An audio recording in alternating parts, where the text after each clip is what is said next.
Hey guys, welcome back to the channel. This is story about what if Naruto's clan to become real and take a seat on the council part 1. Before I start, please do support for more amazing content and comments for part 2. Do consider to subscribe my channel and share my video to your friends and check out the description as well. Let's start the video. 6-year-old Naruto Uzumaki huddled further into the hole in the wall he'd found concealed behind a refuse pile in the poor district of Konoha where the blonde bundle of energy lived. Shivering against the unseasonable cold, Naruto pulled his orange jacket tighter around himself to keep the warmth in. People constantly made fun of his clothes, but to him they were the nicest things he'd ever owned, and he bought them with money that he'd worked hard to save. They were thick and sturdy and, above all, orange, which was the most glorious color in the world. It was eye-catching and vibrant, just like Naruto always strove to be. Today was not a good day for Naruto to stand out, though, and the small boy cursed himself for forgetting the yearly festivities that accompanied his birthday. Every year on October 10th the village celebrated the defeat of the monstrous Kyuubi no Kitsune by the late Yondaime Hokage. There were parties and bonfires and game booths for the children, and lots of drinking for the adults. Later, after the children of the village had drowsed off, some of the inebriated adults would indulge in one of their favorite pastimes, Naruto hunting. The blonde had no idea why so many adults took such great pleasure in searching him out in their drunken stupor and beating him until someone showed up to stop them. It had always been the same ones who came to help, the people in the white animal masks. They made the drunk stop and took Naruto back to the orphanage or more recently to his apartment. Nothing was ever said and the bruising and pain were gone the next day. But this one day had always stood out in his memory. So why had he forgotten it now? Where'd the demon brat go? A drunken voice slurred from the street nearby, causing Naruto to hold his breath and hope they went away. Don't know, another voice replied as the sound of a stream of water indicated the man was relieving himself against one of the nearby walls. The little bastard gets better at hiding every year. Damn demon, the first drunk rambled. Should have killed it right away. Can't understand why the Hokage let it live. Who knows, the other commented with a grunt as the stream of water slowed to a stop. Still, who'd have believed that the great Kyuubi no Kitsune could be turned into a little kid like that blonde brat? Sure, hissed the first drunk. You're risking your life talking about that. You know the penalty if one of the demon lovers hears you talking about the big secret. Yeah, you're right. We should catch up to the others. Maybe they've caught him already and I don't want to miss out. The men's voices drifted off as they moved on down the street, leaving a wide-eyed Naruto shaking as he sat inside his hidey hole. I'm a demon, he asked himself, one hand reaching up to touch the raised whisker marks on his cheek. I guess it all makes sense. The way they treated me at the orphanage, the way the teachers at the academy treat me, the way the shopkeepers won't let me in or charge 3 times the listed price for everything, the way the villagers glare and even spit at me all makes sense. No, I'm the demon that nearly destroyed the village 6 years ago. Wait a minute, he thought as his mind spiraled around the new revelation. If I'm the demon, why am I so weak and why does Gigi play with me? He wouldn't play with me if I was a demon, so maybe these guys have it wrong. Maybe the demon's trapped inside me like it's in a prison, then the old man would play with me cause I'm a jailer not a demon. Proud of his logic, Naruto gave an emphatic nod as he realized that all the villagers and most of the ninjas still hated him nonetheless. Well, who cares what they think? I've got Gigi, I am Nichin and Tsuchiyo-Jisen who like me and I don't need anyone else. I'll become strong enough to protect them and to hell with the rest of the village. He's over there, a voice cried out nearby, jerking Naruto from his thoughts.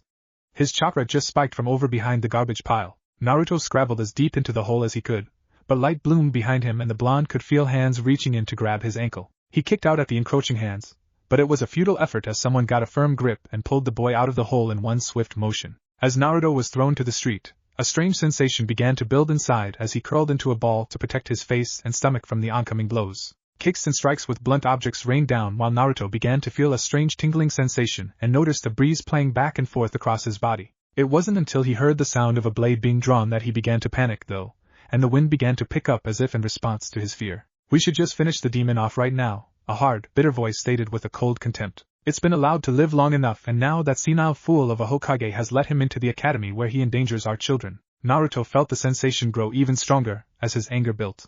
How dare they insult Gigi, he railed silently. Now we'll finish the job Yondaime started 6 years ago and kill the monster once and for all, a slurred voice said. Pain blossomed in Naruto's side as a blade of some kind stabbed in deeply. The strange energy that had been building inside of him seemed to explode outwards as Naruto screamed in pain from the wound. The breeze that had been playing across him swirled into an intense gale of wind around the doomed boy. He could vaguely hear shouting and screams of pain over the howls of wind, but strangely enough the gale did no worse than blow gently across him as the darkness claimed Naruto's consciousness. Sarutobi watched over the still form on the bed with a worried crease marring his already wrinkled brow. He loved Naruto like he was his own, but had been unable to take the boy in due to the circumstances of his position. It had been a cruel choice the Sandaime had been faced with 6 years prior when the Yondaime had died in his effort to seal away the demon that was attacking the village. He had the choice to take the boy in and allow the council to select their own Godaime, which would most likely have been Danza or someone of like mind, or he could resume the title of Hokage and put what protections he could around the boy while watching from a distance. Obviously he'd chosen to resume his position,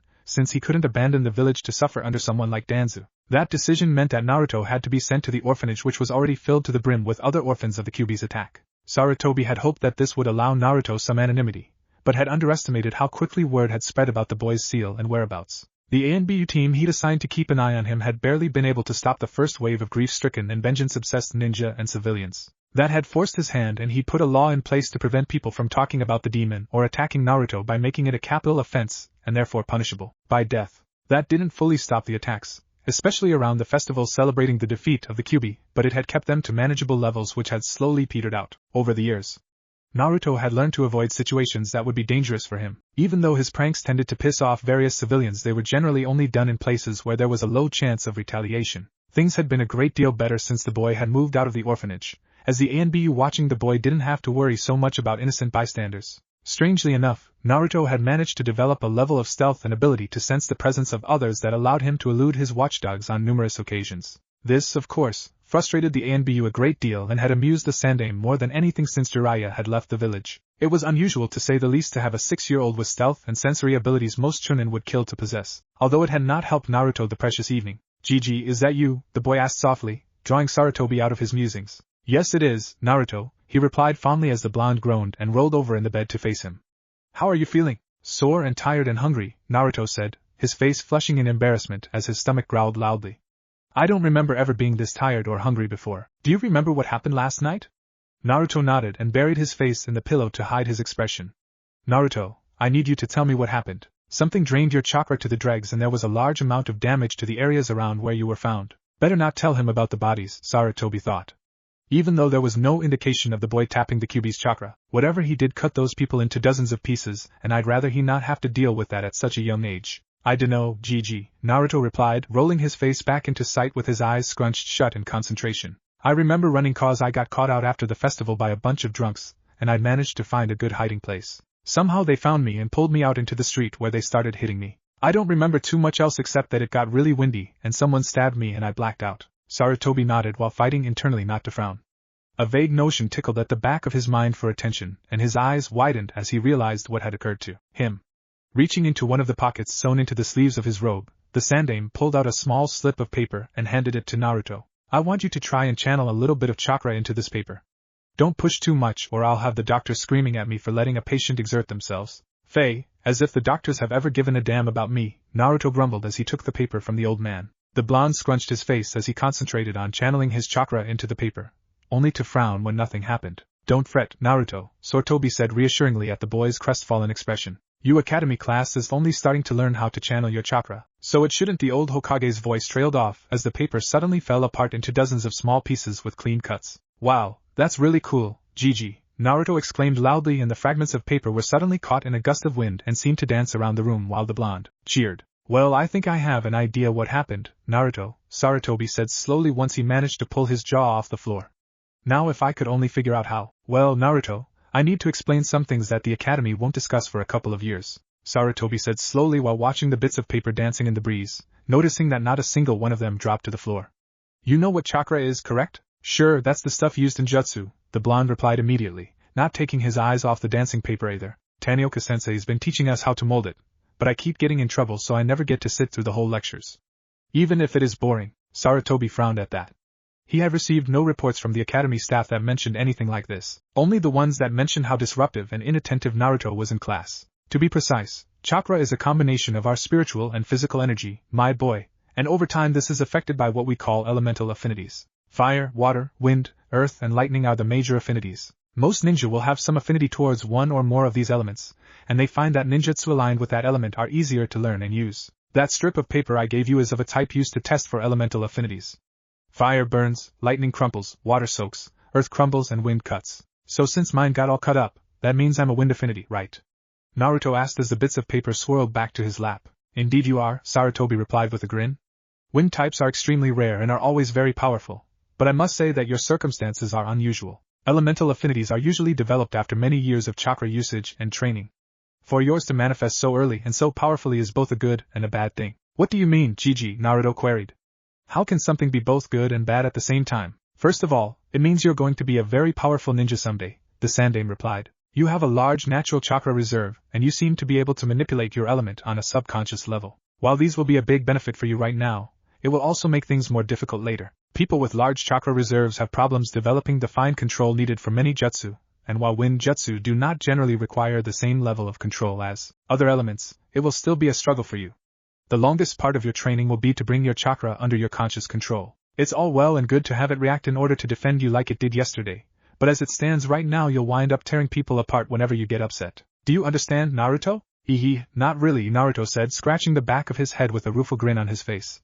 But if you say it's important stuff, GG, then I believe you. Does this mean I get some kind of super special secret training? No, Naruto, no super special secret training, Sarutobi chuckled. I will give you a few extra exercises to work on, but for now your classes at the academy will be demanding enough. Stingy, Naruto accused with a pout. How about I take you to Ichiraku's for some ramen after the doctor clears you to leave, Sarutobi offered, knowing which buttons to push to cheer the blonde up. A moment later his ears were ringing as Naruto shouted for joy. Naruto stared sullenly at the wreck that was his apartment. The ones who hadn't been brave enough to actually go after him the previous night had taken their rage out on the blonde's apartment. The lock had been broken out of the frame, which made him snort since the door hadn't even been locked in the first place. A couple of cheap posters hung in tatters off the walls. His table had one of the legs broken off. His bed sheets had been sliced up, and worst of all, someone had thrown his potted plants to the floor and trampled them underfoot. It was not at all unexpected, as this had happened back at the orphanage, although he never had nearly so much to lose back there. With a heavy sigh, Naruto began to clean up.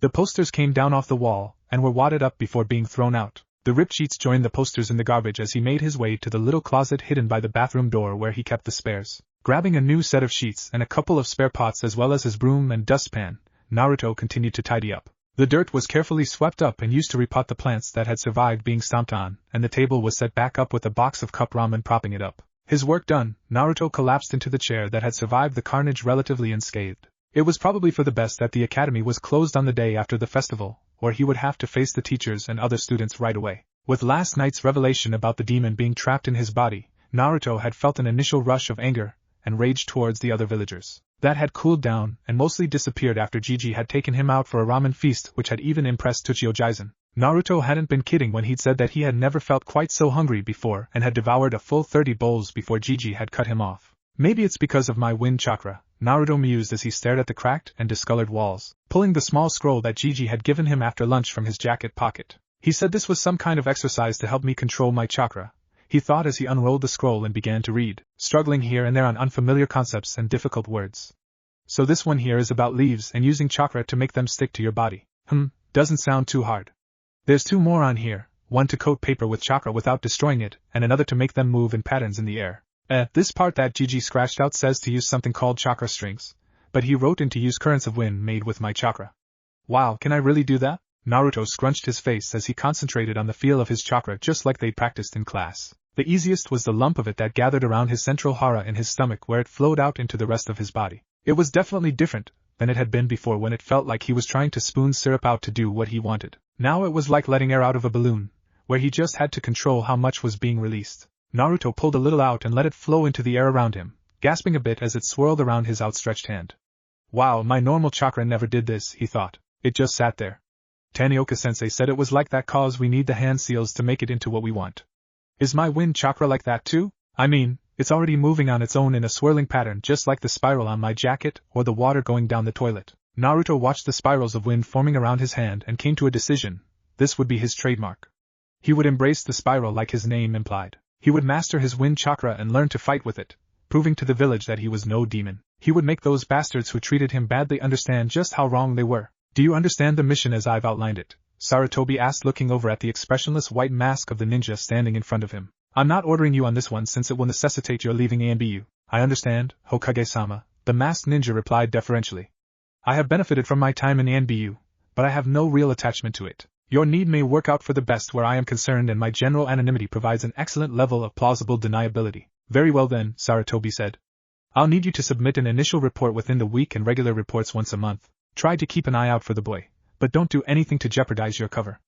I don't want anyone to be able to connect you to him. Speaking of Naruto, I haven't asked you how you feel about his situation, Hokage-sama, the masked ninja offered.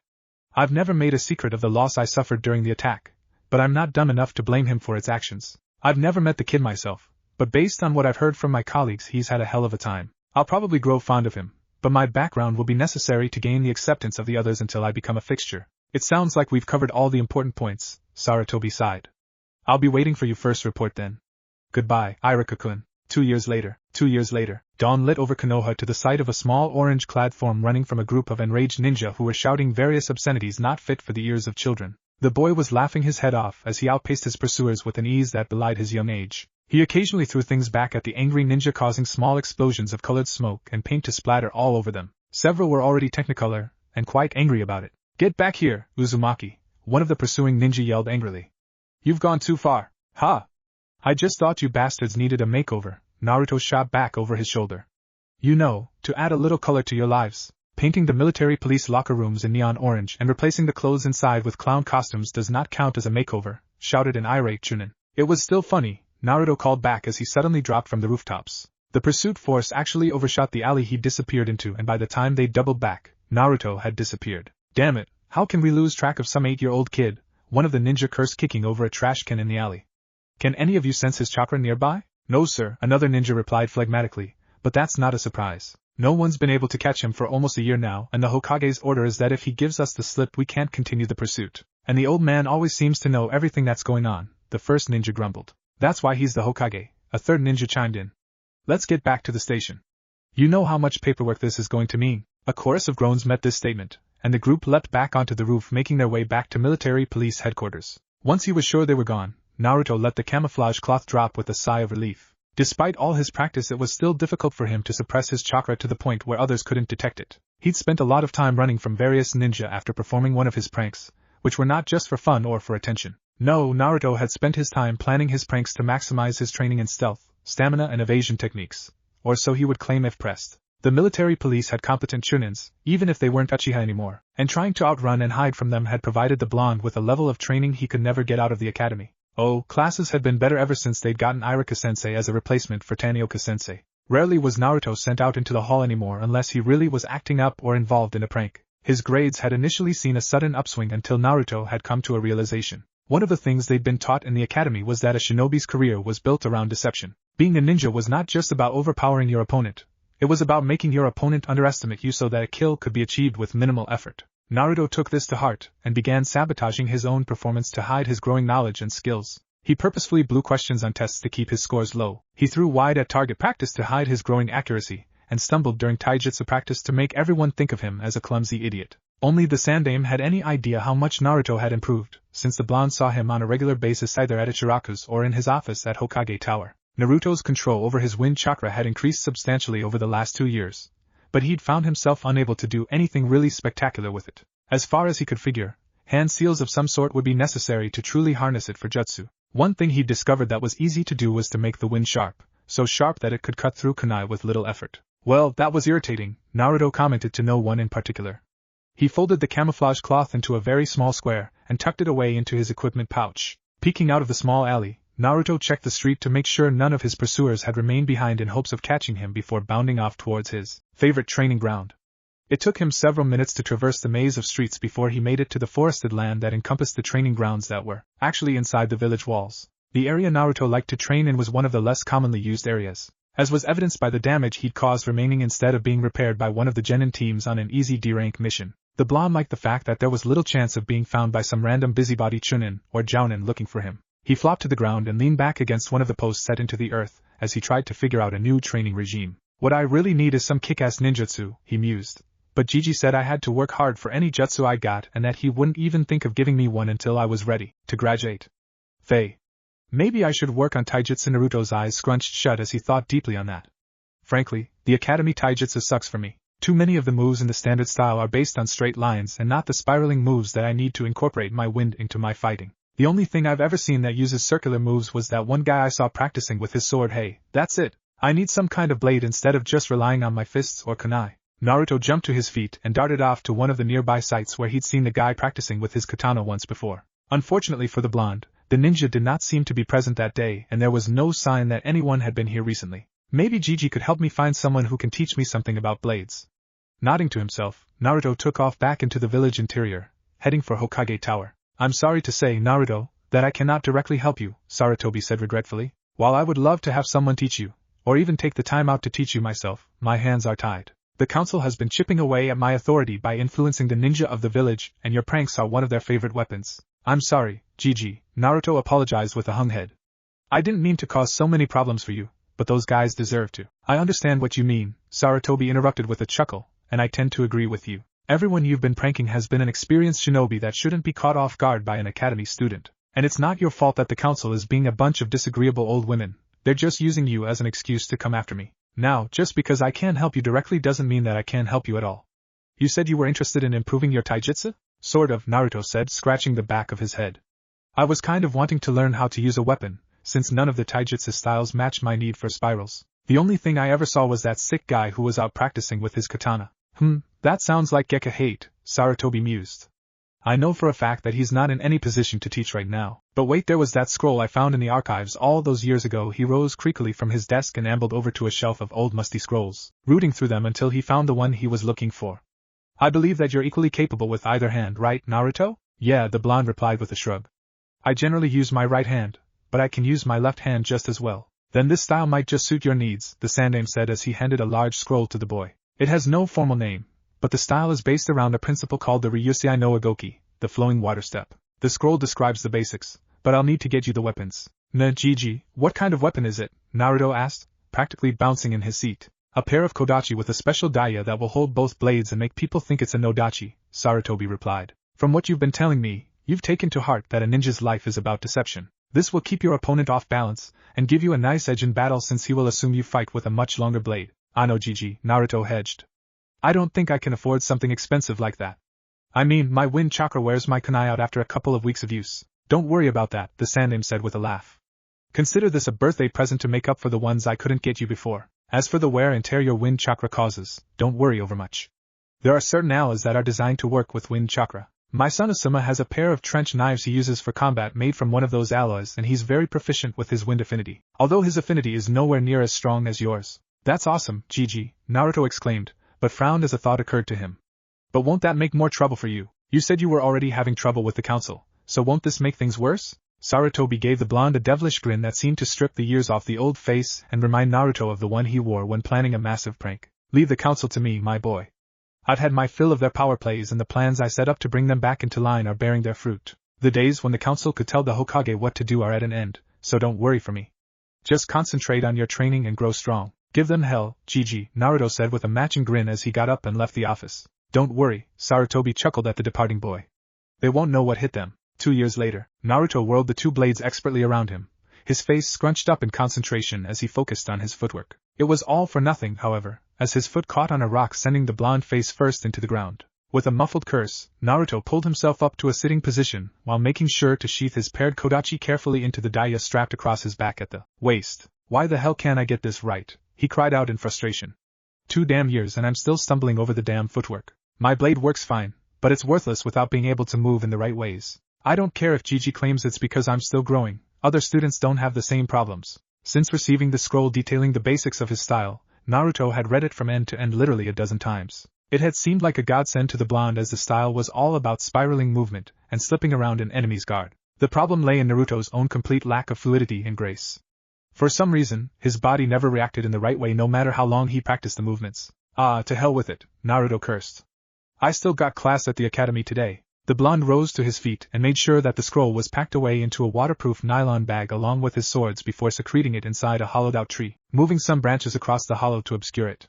It didn't pay to keep anything in his rundown apartment unless Naruto wanted something to be destroyed or stolen by some random drunk villager one day, so he prepared a hidden cache here at his favorite training ground and kept everything he considered important in it. Naruto dashed out of the woods a short time later, glad that the academy was closer to the training grounds than to his apartment. He managed to slip into the classroom just as the bell was ringing, hiding among the last stragglers and taking his seat relatively unnoticed. He sat next to Naro Shikamaru and Akimichi Chuji, glad that the phlegmatic boy and his food-obsessed friend were friendlier than most of his classmates, but never pried too deeply into the blonde's persona of the barely competent prankster. Naruto had an idea that Shikamaru suspected he was more than he let on, but the Naro boy's native laziness blunted the insight of his incredible intelligence. Most of the class was fairly worthless, in Naruto's opinion. Despite the high number of children from prominent clans, few of them would be ninja that the blonde would consider trusting to watch his back on the battlefield. Nara Shikamaru was smart, but too lazy to ever be truly effective in the field. Akimichi Tsuji had potential for some real power, but he was too easygoing unless someone called him fat. Inuzuka Kiba was fairly solid, if a bit of a loud-mouthed braggart. He didn't even have one of his clan's nin dogs to back up his bravado either. Aburame Shino was deep. The stoic boy who sat in the back of the room was very skilled even though he appeared mediocre in his scores. His bugs allowed him a great deal of flexibility even if they deprived him of the chakra needed for most jutsu. Most of the class's kunoichi were clearly a waste, since they spent their time fangirling rather than training for their future. Yamanaka Ino, despite being a major pain in Naruto's rear, had some potential if she ever gave a damn about developing it. Sadly, she cared more for her looks than chasing her Sasuke-kun. Harino Sakura was practically useless except for her book smarts, but that was outweighed by her competition with Ino to be the #1 stalker of Uchiha's Sasuke. Hyuga Hinata was probably the most promising kunoichi in the class, and she wasn't a member of the Uchiha's fan club, but her complete lack of self-confidence crippled her. It baffled the blonde that anyone with Hinata's advantages could think so poorly of themselves, since he'd had to build his self-confidence the hard way over the years through scraps of grudging acknowledgement from the village that hated him. Naruto shook his head to clear the abstract thought about his classmates away as the one person he hated more than anybody in the world entered the room. Uchiha Sasuke. He was the exact opposite of everything Naruto was. When Naruto had grown up poor, Sasuke had been raised in privilege. Naruto had never had family, had never known the loving touch of his mother. Sasuke had taken his family for granted and then lost it when his clan had been massacred. Naruto had to struggle to get someone to teach him and had to search for a single shopkeeper who wouldn't rip him off too badly or outright refuse to serve him. Sasuke had people tripping over each other to teach him and shops gave him outrageous discounts on the highest quality merchandise. Suffice it to say, Naruto loathed the stuck-up emo bastard with every fiber of his being, but he never let it show. After all, a ninja should never allow his emotions to show or they could be used against him. So Naruto plastered his cheesy grin across his face and played the cheerful class clown. Iruka-sensei's entry into the room quieted everyone down as the scarred shonen settled his papers and began to call attendance. He's a hell of a lot better than Tanioka-sensei ever was, Naruto thought as he watched the teacher. I could almost swear that he's purposely restraining his chakra, though, and it's a really subtle technique too. It's not like what I use when I ghost out my chakra and disappear, it's more like he built a dam and is controlling how much is let loose. Uzumaki, are you paying attention? Iruka said, interrupting Naruto's thought and causing him to flush. If you think my decision to move on to new material isn't a good idea, perhaps you'd like to come up and give the call a demonstration of your proficiency with the Bunshin no Jutsu?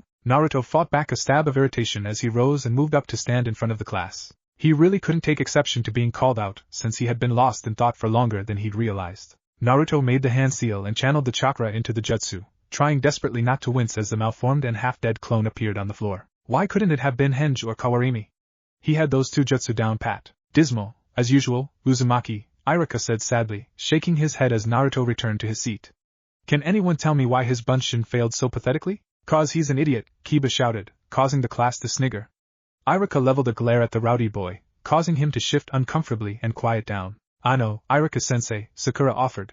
He might not be using enough chakra for the Bunshin to form properly. That is certainly one possibility, Sakura-kun, Iruka said with pride before turning to the rest of the class. Can anyone think of another possibility? Perhaps he used too much chakra and overloaded the jutsu, causing it to misfire, Shino proposed quietly. That is also a valid possibility, Shino-kun, Iruka replied. Too much chakra can be as much if not even more of a problem than too little chakra. A surplus will lead to a misfire and with elemental techniques, it can also cause the jutsu to explode in your face. However, today's lesson is going to be about chakra control. A chorus of groans erupted from the class at this. Chakra control was one of Iruka's favorite topics, and was always the subject of an incredibly boring lecture. I know that many of you are tired of hearing me lecture on the benefits of chakra control, but it is one of the cornerstones of any ninja's abilities. I'm not going to bother with my standard lecture since I know you've heard it 47 times. No, today I'm going to tell you about some of the more advanced chakra control exercises you'll learn when you make genin, and see if you'll understand the importance of working hard at the basics. By this point, virtually everyone's eyes had glazed over in boredom. Except for Naruto. He had his eyes narrowed in intense concentration. After all, this was brand new information and not the same old lecture. Tree climbing and water walking are chakra control techniques commonly taught to genin before they begin training in elemental techniques. Not only do they teach the advanced chakra control necessary, but they also provide other abilities. Tree climbing allows a ninja to walk up sheer surfaces and generally teaches how to channel chakra to one part of the body to cling to something. Water walking allows the shinobi to walk on top of an unstable surface with chakra and is the basis for enhanced jumping as it teaches how to channel chakra to repel yourself from surfaces. Naruto could feel the wheels turning in his head at the sudden influx of new information, and he suddenly came to an interesting realization. That's what I've been missing, Naruto thought. I've been concentrating on my footwork so much that I forgot there was more to it than the movement of my feet. What I need to do is figure out how to do the water walking thing and use my wind chakra to create a cushion to move around on. This is awesome. Who'd have thought I'd find the answer I was looking for in class of all places? Class droned on for some time after that, but Naruto's mind was already running full tilt on new training ideas. When the bell for lunch break rang, he was the first one out of his seat and bolted out the door. The blonde had already decided that he was going to skip afternoon classes, since the morning session had already yielded amazing results. Naruto headed out of the schoolyard and deep into the woods, hoping no one paid too much attention to him leaving the academy grounds. There was a deep pool near one of the village walls that he liked to use to cool off in the summers without anyone else noticing. Naruto took the precaution of stripping down to his boxers before approaching the pool of water, not wanting to have to deal with wet clothes on the way home. Putting one foot out of above the water, Naruto tried channeling chakra to it and slowly lowered it to the surface, only to immediately break the surface tension. Looks like this will be harder than I thought, Naruto considered ruefully as he set himself to work. It took Naruto a little over 3 months to walk shakily on the water and another 6 weeks of work to figure out how to create the cushion of wind chakra beneath his feet. It was almost like learning to walk again, since the pad of chakra kept him from experiencing friction. Naruto had to learn how to move in all directions, how to stop and how to keep his balance while doing all of these things. The blonde spent weeks mastering his new style of locomotion until molding the chakra for the air pads and acceleration became second nature and instinctive. With his newly acquired ability, Naruto found his use of the Ryusei no Ugoki was improving by leaps and bounds. The forms went much smoother when he wasn't worrying about his footwork tripping him up. He'd even started practicing channeling his wind chakra into the blade and was thrilled to see that the blade was holding up to the stress. With the use of his wind chakra, Naruto found himself able to extend the cutting range of the blades by as much as 6 feet at a time. Satisfied that he was making sufficient progress on his fighting style, Naruto pondered the other deficiencies in his arsenal. He had mastered the kawarimi, the henjin escape techniques, but he knew that he couldn't get the bunshin right, nor was he any good with genjutsu. He had no combat ninjutsu, and Gigi had been stingy with even the promise of new jutsu. What I really need is some kind of information on creating jutsu, Naruto thought as he flowed through one of his kata. Something about how the hand seals work in manipulating the chakra. Naruto's train of thought derailed as one of the trees he damaged with his wind blade finally snapped and fell towards the blonde. Naruto froze in horror as the trunk descended, closing his eyes and crossing his arms in front of his face. Seconds passed into minutes, and as Naruto realized that the tree still hadn't hit him, the blonde opened his eyes and lowered his arms to see the trunk suspended in midair. He reached out tentatively to touch it, and was surprised to see that his hand was stopped by something before it actually touched the tree. Moving out of the path of the suddenly halted object, Naruto saw the trunk slide off to the side and fall the rest of the way to the ground like it had been moving along a curved surface. Holy shit, he exclaimed, staring at the downed tree in disbelief. How the hell did I do that? Naruto reached out to where he'd felt the obstruction that had blocked the tree and found nothing. I wonder if this is what Gigi meant about accessing my wind chakra subconsciously. I must have made some sort of solid shield of air to protect me. That is so cool. If I can learn to do that, I'll be awesome. Naruto sheathed his blades and plopped himself back onto the ground. This was going to require a lot of intense practice. But the possibilities the blonde could imagine were endless. 2 years later, Naruto yawned and stretched as he sat up in his bed. Ugh, I shouldn't have stayed out practicing so late last night. I mean, today is the day of the genin exam after all. Looking blearily over at the clock, it took several seconds before the time actually registered on his tired mind. Crap, I'm gonna be late. The blonde jumped out of bed and dashed into the bathroom, turning the shower on to heat up while he relieved himself and brushed his teeth. By the time the shower was steaming, Naruto had finished the rest of his morning ablutions. One thorough wash and a cursory rub-down with a towel later, Naruto jumped into his clothes before grabbing a bottle of milk from the refrigerator. He chugged the milk down as he ran out the door and hit the streets, barely noticing that the milk tasted a little funny. Darting among the early morning shoppers, the blonde disregarded the cursing of the people who recognized him as he bumped into several of them on his way to the academy. A grin spread across his face as he saw Ino and Sakura having an odd sort of foot race that was moving at a fast walk. Well, if they're not at the academy yet, then I can't be as late as I thought I was, he thought as he turned the corner and spotted the academy at the end of the street. When Naruto finally made it into the classroom, his mood darkened as he saw Uchiha Sasuke sitting along the side wall and staring out the windows. Damn broody bastard, Naruto grumbled to himself before he was suddenly struck from behind and sent tumbling to the floor. He rolled over to see Ino and Sakura stuck in the doorway glaring at each other, as they struggled to be the first into the room. Naruto shot them a dark look, but that changed into an evil grin as he realized the position they'd put him in. Wow, I'm surprised the two of you are so daring, the whiskered blonde said loudly, drawing the attention of the entire room. I mean, I kind of expect the green lace from Sakura and all, but wow, Ino, a purple thong?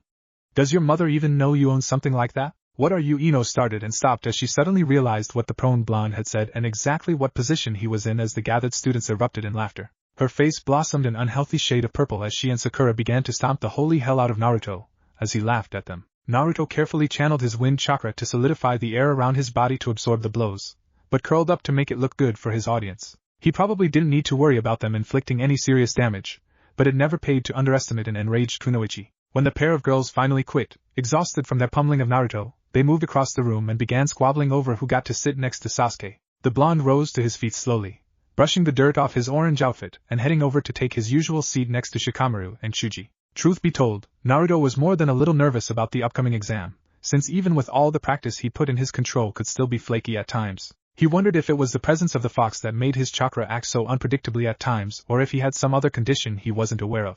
So you actually showed up, Shikamaru? Naruto asked in an attempt to distract himself from his worries. I thought you didn't really care to become a ninja because it was too troublesome. If I don't at least try, my mom would never let me hear the end of it, Shikamaru replied in his lazy drawl. It's less troublesome to actually become a ninja than it is to have her bitching at me all of the time. I don't know how the old man puts up with it. Right, Naruto said mockingly. Of course, with your luck you'll end up on a team with Ino. Shut up, Naruto, the other boy groaned. Don't tempt fate. Our parents work together well, so they'll probably try to force us together also. Besides, with your luck you'll wind up with the brooding wonder over there. Damn, that's cold, Shikamaru, Naruto shivered. They'd probably stick me with Sakura too, just to torment the hell out of me. Alright, quiet down everyone, Iruka called out as he and Mizuki, who had joined Iruka as an additional instructor the year before, entered the room and made their way up to the desk at the front. As you all aware by now, today is the Genin exam. We'll be testing you in various areas: taijutsu, accuracy, general knowledge and ninjutsu. The ninjutsu chosen for this year's exam is the Bunshin no Jutsu, so be prepared to make at least 3 bunshins as a demonstration. You'll need to pass at least 3 of the 4 exams in order to graduate, so keep in mind that you can bomb one and still pass. Does anyone have any questions? No one raised their hand, although Naruto was tempted to ask which asshole had chosen the Bunshin no Jutsu as the ninjutsu portion this year. With that being the ninjutsu portion, the blonde was starting to seriously worry about passing. The class followed the 2 instructors out into the practice yard, where they ran everyone through a light spar with the teachers. It wasn't too hard, since all you had to do was show a basic proficiency with taijutsu, be it a clan style or the one taught at the academy. Naruto managed to pass the taijutsu part easily enough and the group was led over to the target range to show their accuracy. Some of the students bombed out here, but the blonde was happy enough with his own results. Some students, like a certain Uchiha, took the opportunity to show off, but the blonde just sneered. It was a basic tenet of the shinobi code to never reveal anything to potential competition unless you absolutely have to. When Naruto's turn came up, he put just enough kunai and shuriken into the target to get a passing grade on that section. The written test was up next and he could feel his apprehension growing as they all made their way back to the classroom. This was going to be tricky for Naruto, since he was never all that good at a written test despite his better performance over the last few years. The worst part was that they would break for lunch while the teachers graded the exams, with the ninjutsu portion held afterwards. Naruto sat down and poured himself into the test, wanting to make the best possible showing he could since he had no confidence in his Bunshin no Jutsu. Fate was not being kind to the boy, though as partway through the test, he could feel his intestines churning in an unpleasant fashion. This made it one of the most nerve-wracking times the blonde could remember.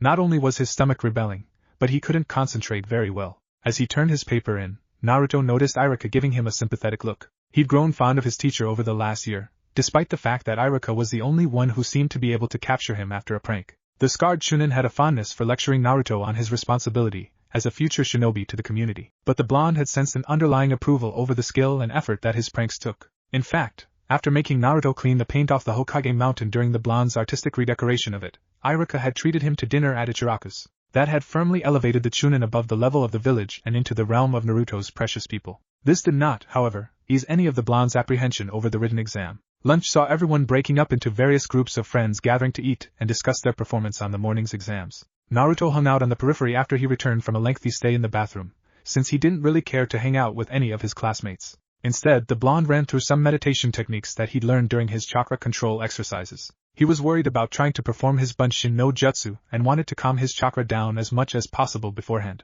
Naruto had discovered that instead of the smooth flowing river the teachers described the chakra flow as being, his tended to be as chaotic as a waterway running through a series of rapids. By the time the bell rang for their return to class, Naruto was beginning to feel desperate. If anything, the blonde's chakra was acting more chaotic and turbulent than ever, and his bowels had kept him squirming as he tried to concentrate. He trudged into the classroom in low spirits as Mizuki was passing out the graded exams and felt his mood worsen as he saw the failing score on his test. That meant it was do or die on the ninjutsu part.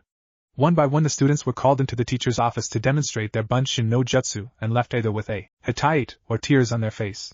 When Naruto's name was called, he steeled his resolve and headed into the small room to meet his fate. Now, Uzumaki, Irika said as the blonde stood in front of the two instructors, you passed the taijutsu portion and the accuracy portion. Your written exam didn't make the mark, so this test will be necessary for your graduation. Now make 3 Bunshins that look at least passably like you. Hi, Naruto replied as he focused on the hand seal and tried to let the chakra flow evenly. Bunshin no Jutsu. A puff of smoke cleared to reveal a single Bunshin laying on the ground looking more dead than alive and most definitely not one that would pass the exam. Naruto fought to keep his disappointment under control, as he'd felt his chakra surge in the middle of performing the jutsu, and knew it would fail. I'm sorry, Naruto, but you fail, Irika said shaking his head sadly. But Irika-sensei, Naruto protested. No, Naruto, Irika said firmly. That wasn't even one acceptable Bunshin, much less the 3 required. You fail. Irika, surely we could let the boy pass, Mizuki interjected sympathetically. His written score was very close and he did manage a Bunshin, even if it was a poor one. No, Mizuki, Irika replied sternly. The standards for graduation have been set where they are for a reason. They're the minimal requirements that the Hokage and the council deem necessary for a ninja to be part of a team. I wouldn't be doing Naruto any favors by passing him. I would be giving him and his teammates a death sentence. You'll just have to try again next year, Uzumaki. Naruto's head dropped as he left the room and headed outside where various parents had shown up to pick up their children. He plopped down on one of the swings and watched proud parents congratulate their successful children and disappointed parents console their unsuccessful ones. A surge of jealousy spikes through the blonde even as he hears the no-so-quiet whispers of waiting mothers comment about him. This would be completely different if it wasn't for that damned fox, he thought. I'd still have parents and the villagers wouldn't dare look down on me. Irika's not trying to be mean, you know, a voice said from behind the blonde. Naruto turned to see Mizuki standing there with a sympathetic smile. What do you mean, Naruto asked. You remind Irika a lot of himself, you see, Mizuki explained. He's an orphan as well and he was a bit of a hellraiser in his academy days just like you are. He's worried you aren't ready yet, but I think you might be able to pass the makeup exam. A makeup exam, Naruto exclaimed, his face brightening like an overcast day where the clouds suddenly cleared.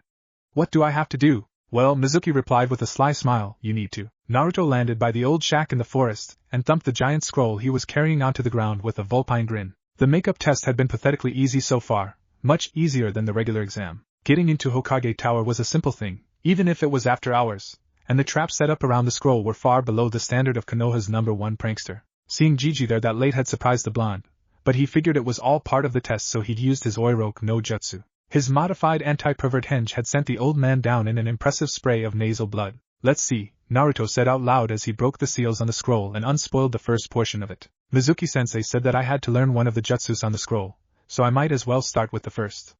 Kage Bunshin no Jutsu what? All the trouble I went through just for a lousy Bunshin Jutsu? There must be something different about this one then, so I'll read on. Kage Bunshin no Jutsu is a technique that creates a solid clone where the chakra of the user is spread out evenly among the Bunshins. Wow, I've never seen anyone use a solid Bunshin technique before, and it says there's only one hand seal for it. Time to get to work. Hours later, Naruto collapsed against the trunk of one of the nearby trees with a wide grin on his face. He'd done it. He'd managed to learn one of the techniques in the scroll after all that work, and now he was going to get to graduate, and finally be a ninja of the village. Where's Mizuki-sensei? Naruto wondered. I would have figured he'd have shown up by now to check on my progress. What's the point of a test if it's not graded somehow? Uzumaki. A loud and familiar voice broke the stillness of the night as Irika dropped into the clearing from the high branches. Why did you steal that scroll? Irika-sensei, Naruto asked in confusion, what are you talking about? This is part of the makeup test for the genin exam, right? Didn't Mizuki-sensei tell you I'd be taking it? Mizuki? Makeup exam? Naruto, what are you talking? Irika was cut off as a hail of shuriken whirled out of the forest, and embedded themselves in the ground where the chunin had been standing a moment before. Well, I wasn't expecting you to be here, Irika, Mizuki drawled from atop a nearby branch. I guess it could be considered a nice bonus. I mean, I lured the brat here to get the scroll and get rid of him at the same time. But who'd have guessed that you'd be here too? What do you say, old boy? Want to rid the village of the monster that murdered your parents? Be careful of your words, Mizuki. Irika grated through clenched teeth as he positioned himself between the other chunin and a confused Naruto. You know the law says? To hell with that old man's law, Mizuki snarled. We've tolerated that monster for years and you think I'm worried about some stupid law that no one bothers to worry about. Hey kid, want to know why everyone in this village hates you? It's 'cause you're the demon fox that nearly destroyed it 12 years ago. Now die. Naruto stood frozen, paralyzed by the killing intent the chunin was leveling at him while another round of shuriken flew towards him. There was a meaty thunk as the blonde realized that Irika had covered his body with his own and taken the blades in his back. Naruto, take the scroll and run, Iruka commanded, his teeth clenched in pain. I'll take care of Mizuki. Naruto managed a nod and grabbed the scroll before darting off into the underbrush. He didn't go far though, shrouding his chakra and moving through the underbrush to watch the action. Why are you protecting the little monster, Iruka? Mizuki called out as he pulled an oversized shuriken off his back and launched himself at the other man. I remember in the academy how you loudly proclaimed that the beast should be destroyed. So what's changed now? He's no monster, Mizuki, Iruka grated out through the pain. He's one of my precious students who has the potential to become a great ninja one day. I won't let you take that away from him. Iruka leapt away from the other man's attack and jumped into the high branches, moving in the direction that Naruto had disappeared in. The blonde watched as Mizuki chased after the scarred Chunin, a warmth growing in his chest as he realized that Iruka had accepted him as he was and not as the monster most of the village saw. I can't let that bastard kill Iruka-sensei, he thought as he moved to follow the two teachers as unobtrusively as possible. When he'd caught up to them, Iruka had been injured again and was crumpled at the base of a tree while Mizuki ranted at him. I won't let you hurt Iruka-sensei ever again, bastard, Naruto growled as the traitorous Chunin turned to face him with a smirk. And what exactly is a failure like you going to accomplish against the seasoned Chunin? Mitsuki mocked. A lot more than you'd think, Naruto smirked. Taiju Kage Bunsher no Jutsu. A haze of smoke filled the forest, revealing a horde of Nitrotos perched on every available surface and grinning evilly at the surprised Chunin. Let's get wild. This has been a very busy night, Iruka-kun, the Sandaime Hokage said gravely, his voice slightly muffled by the wads of tissue stuck up either nostril. While a part of me is pleased by Naruto's ingenuity and capability, I'm also disturbed by the failure of our security and the presence of a traitor in our midst. I understand completely, sir, Iruka replied, on both fronts. Naruto's skills are much improved, although it was not reflected well in the genin exam. Not all ninja can perform well on a written exam, but Naruto's inability to use the Bunshin no Jutsu had convinced me that he wasn't ready to be a genin. His mastery of the more complex Kage Bunshin no Jutsu mystifies me. As for Mizuki, I have to confess that I completely misread the man. I knew him when we were genin, and when we both took the Chunin exam, and I would never have thought he would turn traitor. Ibiki will deal with Mizuki, the Hokage said in a cold voice. I expect it won't be long before he tells us everything we need to know. I've also given orders to have security here in the tower upgraded, since Naruto was able to steal the scrolls so easily. I understand that he managed to subdue you as well, Hokage-sama, Iruka stated while working to keep a smile off his face. He mentioned how easily you succumbed to a certain jutsu of his. Ahem, yes, well, that was a momentary weakness. The Sandaime coughed as a small blush spread across his cheeks, and I admit the boy took me by surprise. I was also interested in why he was after the scroll and where he'd heard about it. The least surprising thing was his mastery of Kage Bunshin no Jutsu. I don't know why it hadn't occurred to me that it would be the answer to Naruto's continuing problems with the Bunshin no Jutsu. Of course, what kind of leader would I be to just give out a kenjutsu to someone who wasn't even a genin yet? Why would Kage Bunshin no Jutsu be better for Naruto? Iruka asked with a frown. Naruto is blessed with incredible stamina and an abnormally large chakra reserve, as well as his ability to naturally produce elemental chakra, Sarutobi explained. The stamina and chakra at least are not the results of the burden he carries. They're inherited traits. Kage Bunshin no Jutsu loses most of its harmful potential when those two factors are present, and those factors also make it nearly impossible for the boy to gain the fine level of control required to master the basic Bunshin no Jutsu. Then you'll allow him to graduate? Iruka asked hopefully. I see no reason not to at this point, the Hokage replied. I'd even prepped a team for him, although he probably won't like it. You mean you put him with Sasuke, didn't you? Iruka accused. Of course, Sarutobi smiled. In the long run this will be best for the both of them. I included the Haruno girl to balance out the team.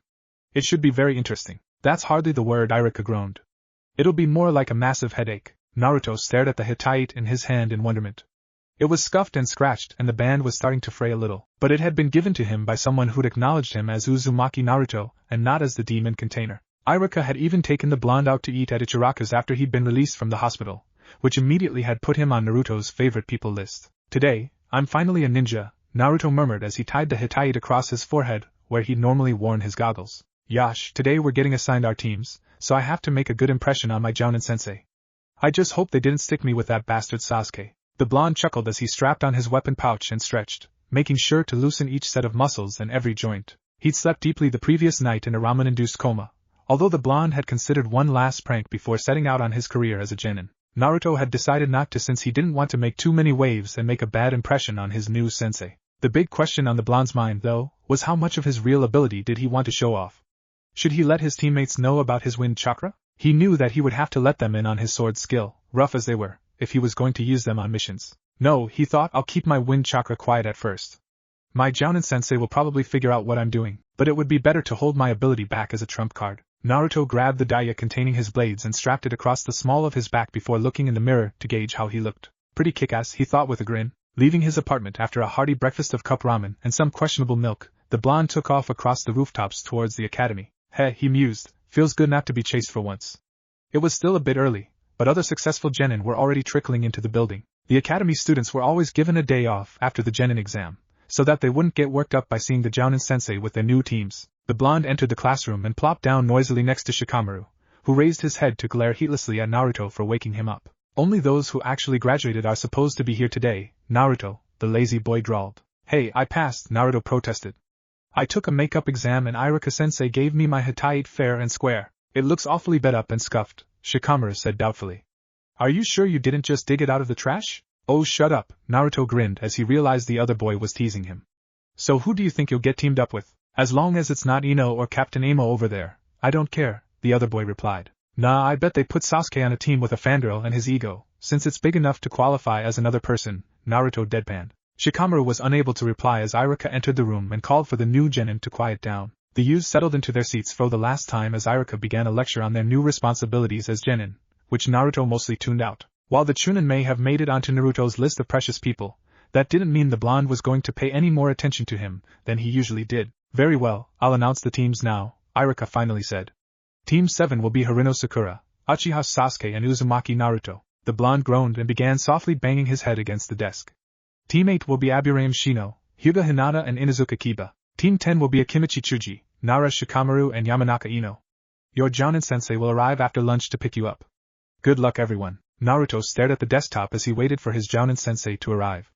A burly man had collected Team 10 and a pretty red-eyed Kunoichi had collected Team 8. Both of them had come right after lunch, which meant that Team 7 had been waiting for nearly 3 hours now. At least Sasuke team is content to stare out the window, but for the love of ramen why won't Sakura shut the hell up? Naruto wondered as he fought to block out the mindless babble of the pink-haired girl. She was busy trying to convince the brooding wonder that the two of them were meant for each other. I can't believe that I ever had a crush on that harpy. Naruto shuddered as a scowl grew on his face at the memory. When he had been much younger and just started at the academy, before the Hokage had given him his blades, Naruto had developed a crush on the young Kunoichi. He'd followed her around like a little puppy for months until he'd annoyed Sakura enough that she'd started beating him into the ground every time he spoke to her. Needless to say, Naruto's crush on the girl had died an early and grisly death, which prevented Naruto from developing crushes on other girls he knew. He'd decided that any girl from Konoha would have to prove themselves worthy of him, although foreign girls were an open field for him since they wouldn't have any preconceived notions about him. The door opening at long last broke Naruto's line of thought. If he'd been forced to wait much longer, the blonde had been seriously considering setting up some kind of trap in the doorway as revenge against the tardy Jounin. Said Jounin was tall and thin with a shock of gray-silver hair standing up in spikes on his head. His Hittite slanted down to cover one of his eyes and the lower half of the man's face was veiled by a mask. The Jounin was dressed in the standard ninja blues and green flak vest, but something about the man raised the hackles on the back of Naruto's neck. Suddenly the blonde was glad he decided against the trap. This Jounin seemed highly irritated and Naruto had no idea of the man's sense of humor. My first impression is that I don't like you, the cycloptic Jounin said as his visible eye scanned the trio. Meet me on the roof in 5 minutes. Disappearing in a puff of smoke, the Jounin had not made a good impression on his students either. 5 minutes later, the three genin sat on the roof staring at the silver-haired man in anticipation. Well, why don't we start with some introductions? Why don't you start, sensei? Sakura suggested in her sickly sweet teacher's pet tone. It made Naruto shudder to think how many people heard that tone of voice and were completely fooled by it. After all, we don't know anything about you. Well, my name is Hataki Kakashi, the Jounin said lazily. My goals are none of your business. I have a lot of dreams. You're up next, Pinky. All we learned was his name, Naruto muttered while suppressing a snicker at the nickname their teacher had given Sakura. My name is Haruno Sakura, the pink-haired Kunoichi said, sparing a slight glare at the Jounin. My dreams for the future are. She stared at Sasuke with hearts in her eyes before continuing, and my dislikes are Inobuta and Naruto. The blonde stuck his tongue out at this statement, and blew a raspberry. Ah, the Jounin commented with a shrug. Broody, you're up next. My name is Uchiha Sasuke and I don't have a dream. It's more like an ambition, to kill a certain man and restore my clan. The scowling boy's face twisted in hate for a moment before he continued, as for dislikes, fangirls, idiots, and the weak. My turn.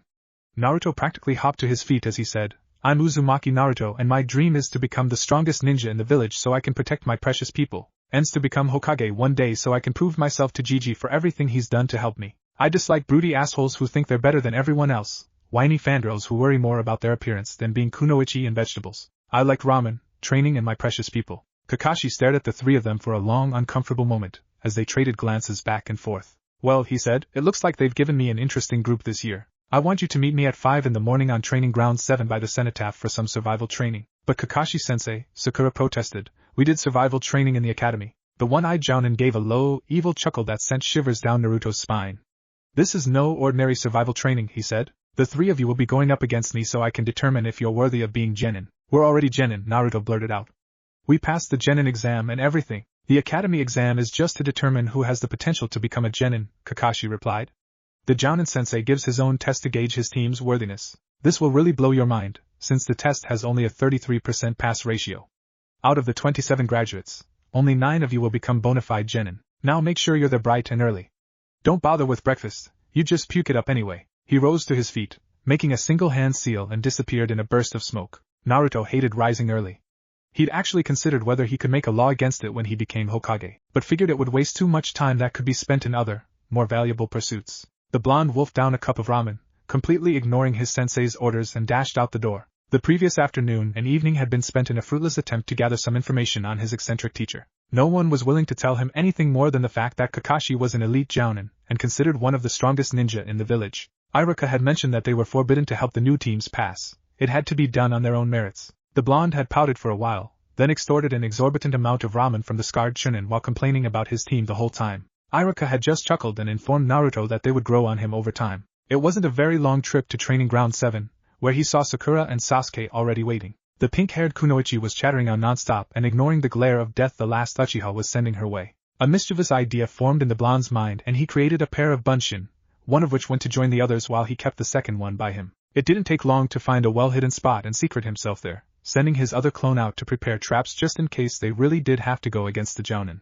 Naruto's hideaway had a good view of the clearing around the cenotaph and the 3 posts planted in the ground. The real blonde settled himself in and carefully began to seal his chakra the way he did when hiding from his pursuers. It wasn't difficult to maintain, but he did have to keep a certain amount of focus to keep it up. That became a challenge as the morning wore on and on with no sign of their team's sensei. Finally around 10, the lazy jounin waltzed into the clearing to be met with accusations about his tardiness from the Naruto bunshin and Sakura. Calm down, you two, Kakashi said soothingly.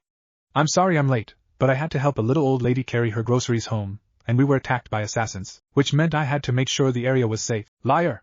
Sakura and the Naruto bunshin yelled in unison, pointing accusing fingers at the jounin. All that aside, Kakashi continued, brushing off the interruption and pulling an alarm clock out of his vest and setting it on top of one of the posts. He opened his other hand to show 2 bells dangling from strings which he tied to his belt. Your test is simple. You have 2 hours until the alarm rings. In that time, you have to get one of the bells from me by any means possible in order to pass. A word of warning though, you won't succeed unless you come at me with the intent to kill and hold nothing back. But you're a jounin and we're only genin, Sakura cried out. And there's only 2 bells, which means one of you will be going back to the academy irregardless, Kakashi said cheerfully, his eye curving upward in a smiling manner, after I tie the loser to the post and make them watch the other 2 eat lunch. That assumes, of course, that any of you will be capable of getting a bell away from me in the first place. Now begin. Sakura and Sasuke darted into the woods, disappearing with the quick efficiency of those who'd studied carefully in the academy. The Naruto bunshin, however, stayed in the cleared, his arms crossed and scowled at the one-eyed jounin. Kakashi raised an eyebrow at the actions of the bunshin and commented, You're a strange one, aren't you? Why haven't you gone and hidden like your teammates? The only strange thing here is your test, Kakashi-sensei, the Naruto bunshin accused with a frown. Iruka-sensei always talked about teams of 3, but you're talking about a team of 2. And how could an average genin expect to take something away from an elite jounin like you except by random chance? This isn't adding up, and thinking this hard makes me want to hit something. So prepare yourself, Kakashi-sensei, because here I come. Naruto watched his bunshin recklessly charge the jounin, eyes narrowed to catch any reaction no matter how small. He almost fell over in surprise when Kakashi reached into his vest, which made the Naruto bunshin skid to a halt, and pull out a small orange book. The jounin flipped it open and started reading while both Narutos fumed at being ignored. Hey, what do you think you're doing reading a book in the middle of a fight? The bunshin challenged. Don't worry, I'm just doing this because it's getting to a really good part, and I won't need much of my attention to take care of you, the jounin replied nonchalantly. I recognize that book, the Naruto bunshin shouted in surprise. It's the perverted one they sell at the adult bookstore. That means you're a pervert. Naruto couldn't help but sigh as he watched Sasuke get pulled into the ground. It really was kind of funny when Sakura found him and began screaming about her precious Sasuke-kun having been decapitated. Naruto's bunshin hadn't lasted long against the jounin, not even as long as the Uchiha had, since the blonde refused to let his bunshin use his blades or wind chakra. He had definitely been shocked when after the bunshin had been dispelled by the ass poke, the blonde had felt a phantom pain like he was experiencing the bunshin's memory. That promised some interesting possibilities for training, but the utter decimation of his teammates had proved to Naruto that an individual genin couldn't truly take Kakashi on. Wait a minute, Naruto thought frantically.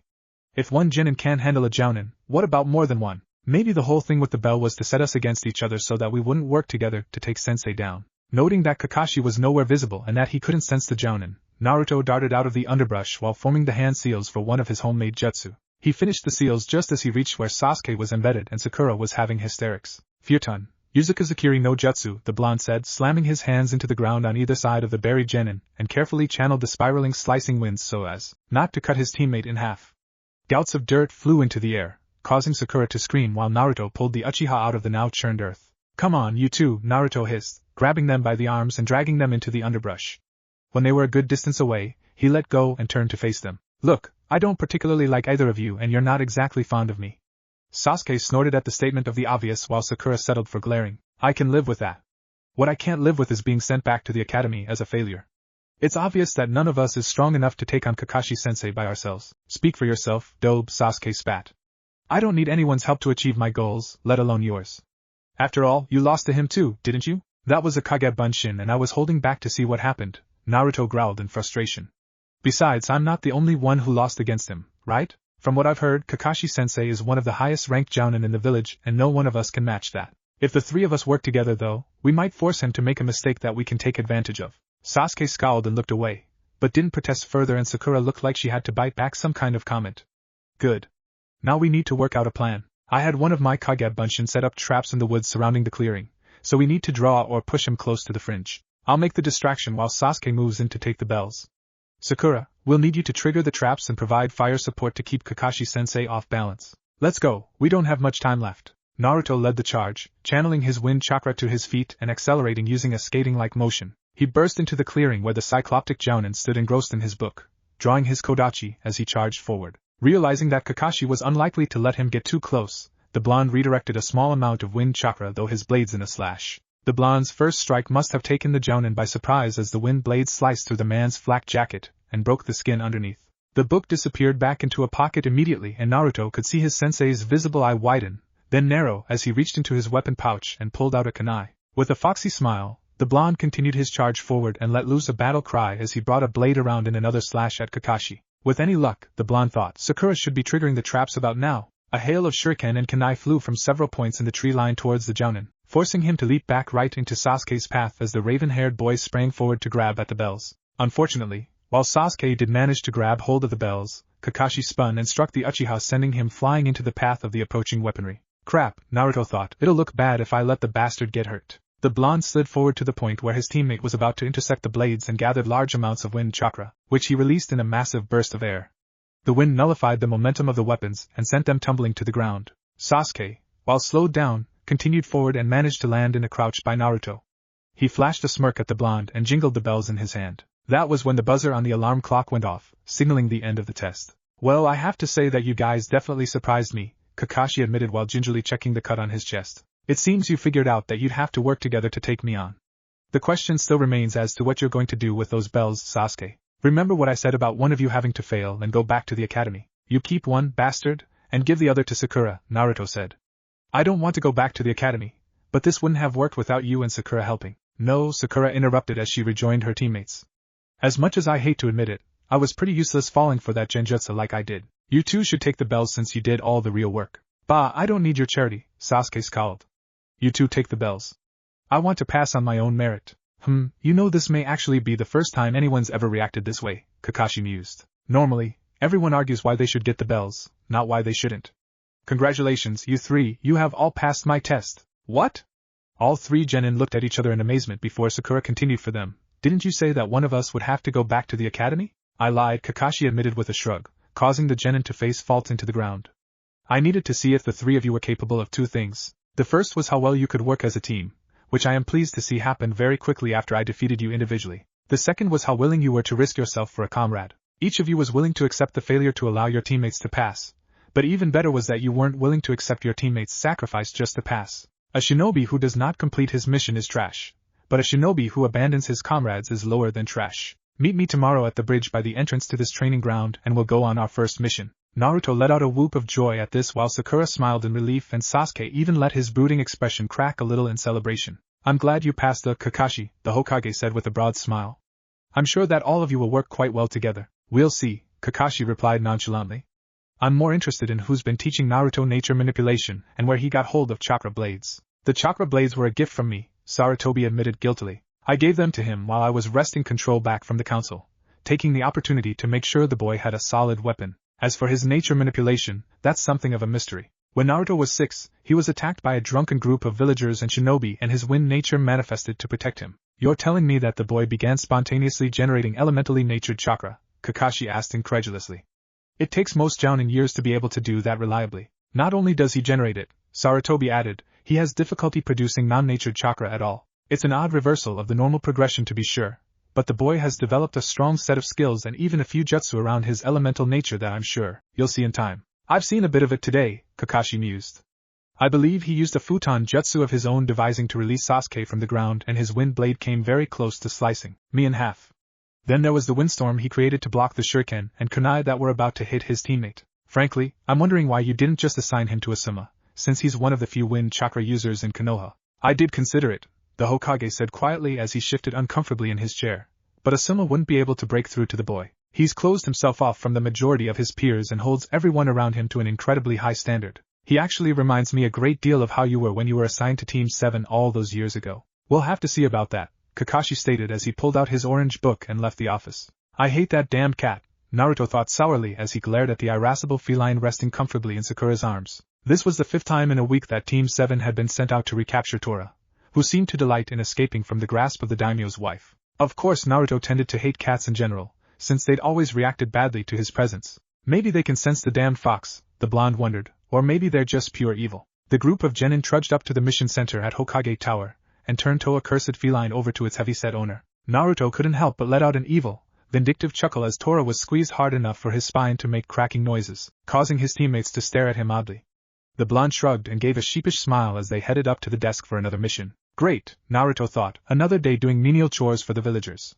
Damn it, I want something better. Irika, who was manning the mission desk today with the Hokage, smiled at his former students as they approached. Finished with Tora already? He asked as he rifled through the papers in front of him. Let's see what other D ranks we have available. There's a job weeding the herbalist's garden, delivering groceries to the elderly, cleaning the trash from the park. No, Naruto shouted. I'm tired of all these crappy missions. Damn it, Gigi, give us a real mission where can prove what we can do. Naruto! Show Hokage-sama some respect, Irika yelled back, rising to his feet and slamming his hands on the table. Your team is too inexperienced to handle more than the usual D-rank missions. The ranking system is graded by difficulty by shinobi many years your senior who know the risks far better than you. Calm down, Irika-kun, Sarutobi chuckled. I'm actually surprised Naruto has managed to be as patient as he already has. Besides, if I recall correctly, he has the same number of missions under his belt that you did when you first requested a C-rank mission. That was completely different, Hokage-sama, a flustered Irika muttered as he returned to his chair. What do you think, Kakashi? The Sandaime asked. Is your team ready for a higher-ranked mission? I don't think it will hurt anything, the one-eyed Jounin answered, briefly looking up from his little orange book. Their teamwork is at an acceptable level and their individual skills are decent overall. I'll be there to look after them as well, and you're growing bored with supervising D-ranks, the Hokage chuckled.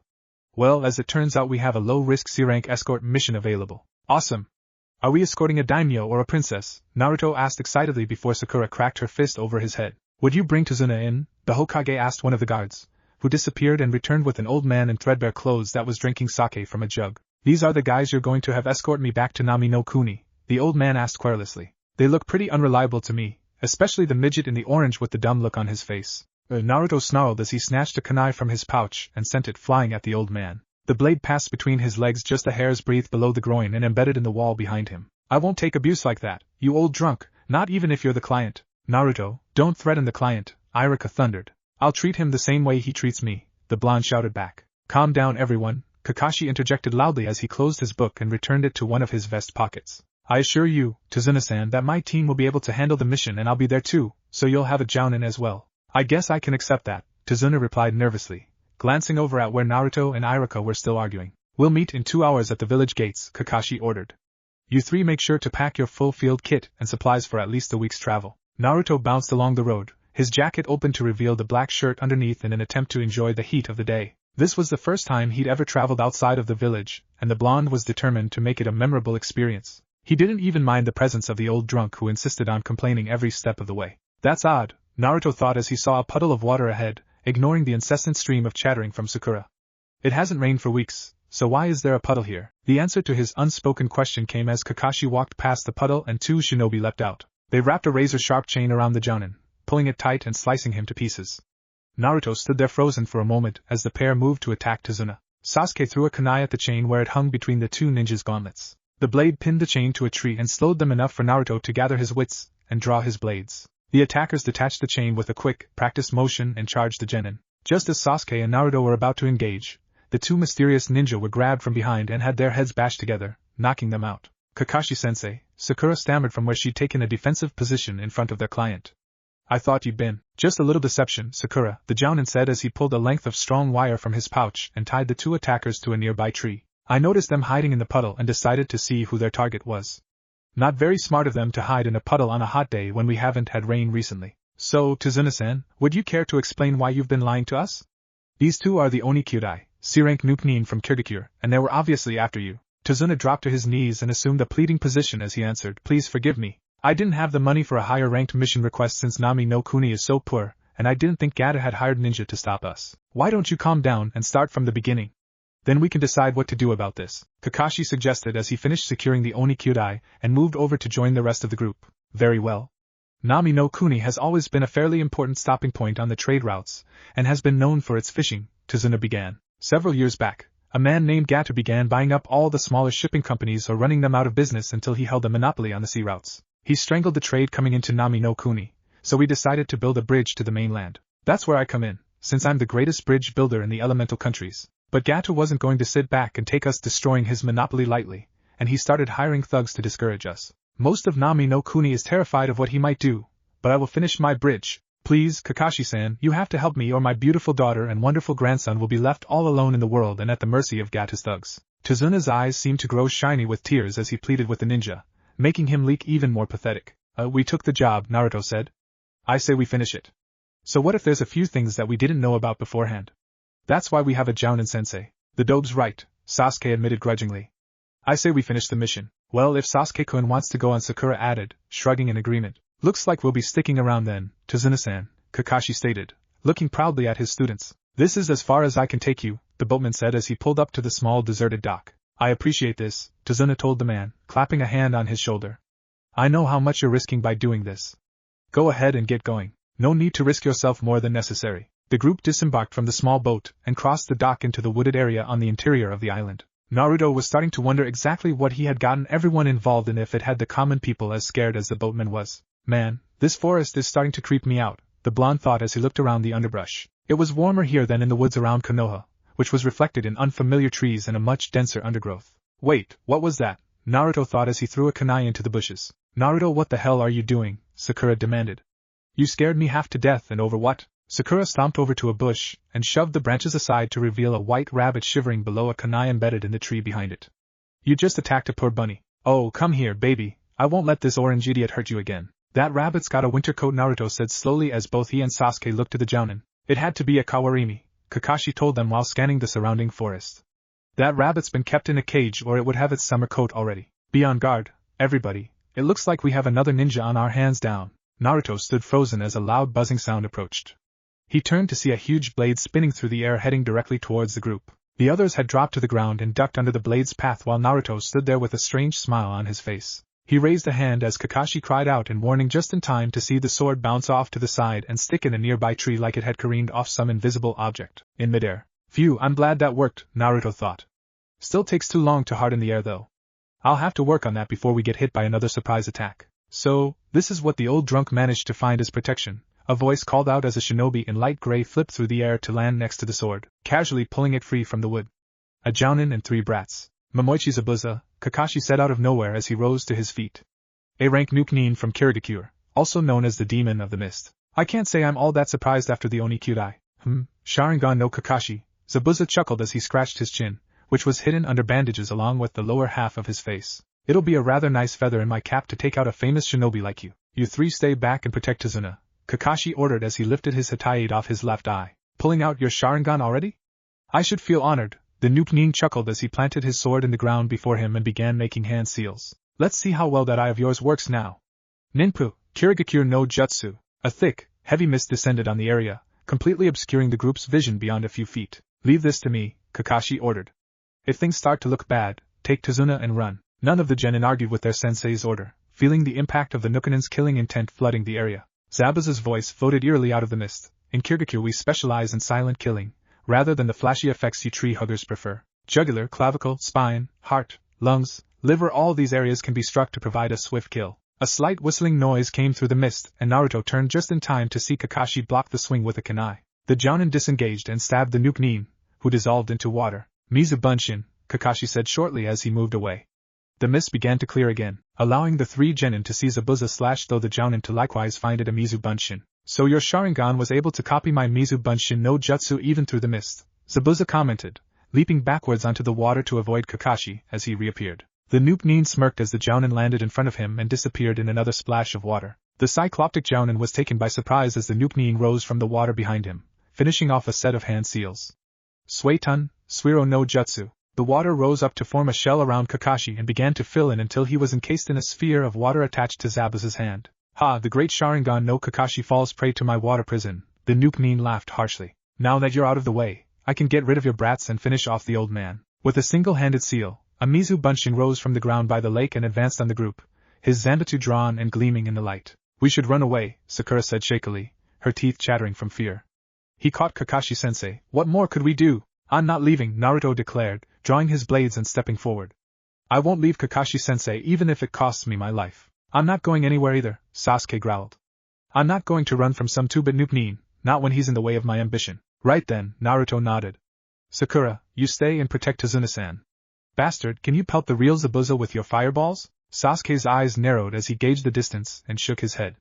The fireballs have a limited range before they disperse, he answered. I'd have to be at the edge of the water to hit him with either the Hausenka of Gokyaku no Jutsu. Naruto closed his eyes and thought for a second, trying to ignore the pressure created by the advancing Bunshin. A flicker of memory came to mind from a conversation with the Hokage about how the elements interacted. A foxy smile spread across the blonde's face as he turned to his teammate. Follow in my wake, Naruto told him. I'll get the Bunshin, then you do your Gokyaku no Jutsu. I'm not sure it'll reach him, Sasuke grumbled moodily, looking at Naruto suspiciously. Don't worry, Naruto replied with another grin. I'll make sure it gets there. Sasuke shrugged, but followed when Naruto suddenly slid forwards on his air cushion and performed a double slash with his Kodachi, sending two blades of wind at the Mizu Bunshin. Zabuza's Bunshin was unable to defend as the wind blades tore through him and reduced him to water. Naruto wheeled in a circle, sheathing his blades as he came around behind Sasuke who was already running through hand seals. Katon, Gokyaku no Jutsu, the Uchiha called out as he took a deep breath and blew out a massive fireball. From behind the raven-haired boy, Naruto ran through the seals of a jutsu of his own, Futon, Kazunami no Jutsu. A massive gale of wind whipped across the shore and over the water, catching the fireball and feeding the wind chakra into it. The fireball swelled in size and intensity, leaving a streak of boiling water steaming from the surface as it sped towards the Noob Nin. Zabuza saw the oncoming roil of flame and leapt out of the way, breaking the jutsu holding Kakashi prisoner. When the fireball exploded, a cloud of steam obscured the genin's vision for a moment, but they saw Kakashi and Zabuza forming the same seals rapidly once it cleared. Suetun, Suryuden no Jutsu. The men called out in unison as two water dragons rose from the surface of the water and collided with each other in mutual annihilation. That eye of yours, Zabuza asked, does it allow you to read the future? Zabuza was now panting with exertion as he glared at the one-eyed jounin. The only future I see for you is death, Kakashi intoned as his hands flew through another long string of seals before the Noob Nin could react. Suetun, Daibakufu no Jutsu. A huge wall of water rose from the pond and slammed into Zabuza, sending him bouncing off the trees. The Noob Nin struggled to his feet, but suddenly collapsed with three samban protruding from his neck. A lithe form in a kimono and featureless mask dropped to the ground next to the body as Kakashi and the others approached cautiously. I must thank you for your assistance, Kakashi-san, the stranger said in a light and soft voice. I have been chasing this Noob Nin for quite some time, and your battle gave me the opportunity one have been seeking to eliminate him. So you're an Oinin from Kiri, Kakashi stated. I'm glad we could be of service. I'm sure Kiri will reward you well for your assistance once I file my report, the Oinin said while hefting Zabuza's body and jumped off into the trees. Well, that was cheap, Naruto grumbled after the Oinin. Kakashi-sensei already has the bastard beaten and he steps in to claim the defeat? Not very fair if you asked me. Naruto broke off as a loud thump was heard. He turned to see the jounin lying on the ground looking at them weakly. He reached up with a shaky hand and pulled his Hitite down to cover his eye, which was an odd red one with 3 little marks swirling around the pupil. Kakashi-sensei, are you alright? Naruto asked, drawing the attention of the others to the downed Jounin. I'll be fine, the Jounin wheezed. I just used a little too much chakra in that fight. I'm going to pass out soon and will probably be unconscious for 2 or 3 days. Get us to Tazuna's house and secure the area. With that, the Jounin went limp. Kakashi wound up unconscious for almost 5 days in total, leaving the genin at loose ends for the majority of the time. Tsunami and Inari, Tazuna's daughter and grandson, adapted to the ninja's arrival in different ways. Tsunami was cautiously hopeful about their presence, as much as one who has had their hopes shattered in the past can be, and made the 4 of them welcome. Inari was outspoken about the futility of their presence, which caused more than one argument between him and Naruto. The blonde dearly wanted to beat some sense into the boy, but refrained so as not to upset their client. The house was fairly isolated from the village, which made it easier to secure. The household was restricted to a small number of safe paths, while the rest of the area was littered with traps set up by the bored genin. Naruto took it upon himself to accompany Tazuna when he headed out to work on the bridge. This gave the blonde a first-hand view of the crushing poverty that had become the norm in Nami no Kuni. The shops were much like you would find anywhere, but were virtually empty of merchandise or food. The bridge truly seemed to be the only hope these people had. Kakashi called the genin to his room shortly after he woke up. I need the 3 of you to be aware, he said, that the Oinin we encountered was a fake. Of course, Sakura exclaimed. I thought something was odd. Oinin are supposed to destroy the bodies of their targets on the spot to prevent any secrets from being discovered, through examination of the corpse. That's right, Sakura, Kakashi nodded approvingly. Plus the Oinin was using Saban, hardly the most lethal of weapons. If used with enough precision, though, a near-death state can be induced. So that Oinin was someone else working with Zabuza, Naruto summarized. That means he'll be back again, and will probably have his ally along to help. We do have some breathing space, Kakashi explained. I managed to injure Zabuza and being placed in a near-death state will take a significant toll on his body. At the minimum, we have about a week to prepare ourselves. Longer if his ally is not as skilled with medical jutsu as I fear. I'm going to plan on a worst-case scenario, though, so I'll have you 3 training starting tomorrow. The next morning, Kakashi mounted a pair of crutches and led the 3 genin out into the woods. Today, he said, we're going to practice climbing trees. What good will that do? Sasuke muttered darkly. We can already climb trees. But you'll be doing it without the use of your hands, the Jounin explained, his eye curving into a smile. It's fairly simple, since all you have to do is channel chakra to your feet and cling to the tree as you move. Kakashi demonstrated by walking up the tree, crutches and all. Too little and you won't stick, too much and it will blow you off. The trick is to find the right balance and maintain it. This is an important chakra control exercise that is necessary before learning higher level jutsu. He reached into his pouch and pulled out 3 kunai, throwing them to the ground in front of each genin. Now I want you to try this. Use the kunai to keep track of the height you make on the tree. Each of them picked up a kunai and turned to face a different tree. Sakura moved over to her tree and after a minute of concentration was soon walking up easily. Sasuke took the tree at a run, making it several feet up before losing concentration and falling back to the ground. Naruto just stood there and stared at his tree, thinking furiously despite the itchy spot on his back where he knew Kakashi was staring at him. This is a lot like the water walking exercise, Naruto thought, except you use chakra to stick instead of repel. So I just make a pad of sticky chakra along the bottom of my foot. The blonde placed his foot on the tree and began to move up slowly, since he made the pad extremely sticky at first. As he moved though, Naruto decreased the cling until he found himself able to move up the trunk freely. He started skipping until he reached the very top and repeated the process on the way down, pleased to be able to defy gravity like that. When he reached the ground again, the blonde found his teammates, and Sensei looking at him oddly. What? Is there something on my face? Naruto asked in confusion. No, Naruto, Kakashi replied with a sigh. We're just a little surprised at how quickly you mastered this exercise. Hee, this one was easy, Naruto chuckled, scratching the back of his head. Learning to walk on water was a lot harder. You already know how to do that, Kakashi asked with an eyebrow cocked in surprise. Yeah, I figured it out a while ago, after listening to Iruka-sensei talk about advanced chakra control, Naruto replied boastfully. It really helped with something I was having trouble mastering. I see. Naruto, why don't you go wait for me at the house, Kakashi suggested. I'll take you along to guard the bridge until these 2 have the exercise down. But I want to train too, Kakashi-sensei, Naruto whined. Sasuke and Sakura need far more work than you do, Kakashi said sternly. Your chakra control is already significantly advanced if you've mastered this exercise and the water walking. They need time to catch up. Naruto didn't retort, but he was not very happy with his sensei right now. So what if he was ahead of the others in chakra control? He still needed to improve other things and he'd been hoping to learn a jutsu or 2 that weren't of his own creation. Not that his original jutsu were bad. They were just limited to futon because of his strong wind affinity. Kakashi gave Sasuke and Sakura their instructions and turned to hobble away, obviously expecting the blonde to follow. I hate being weak like this, Zabuza complained as Haku sponged the sweat from his brow.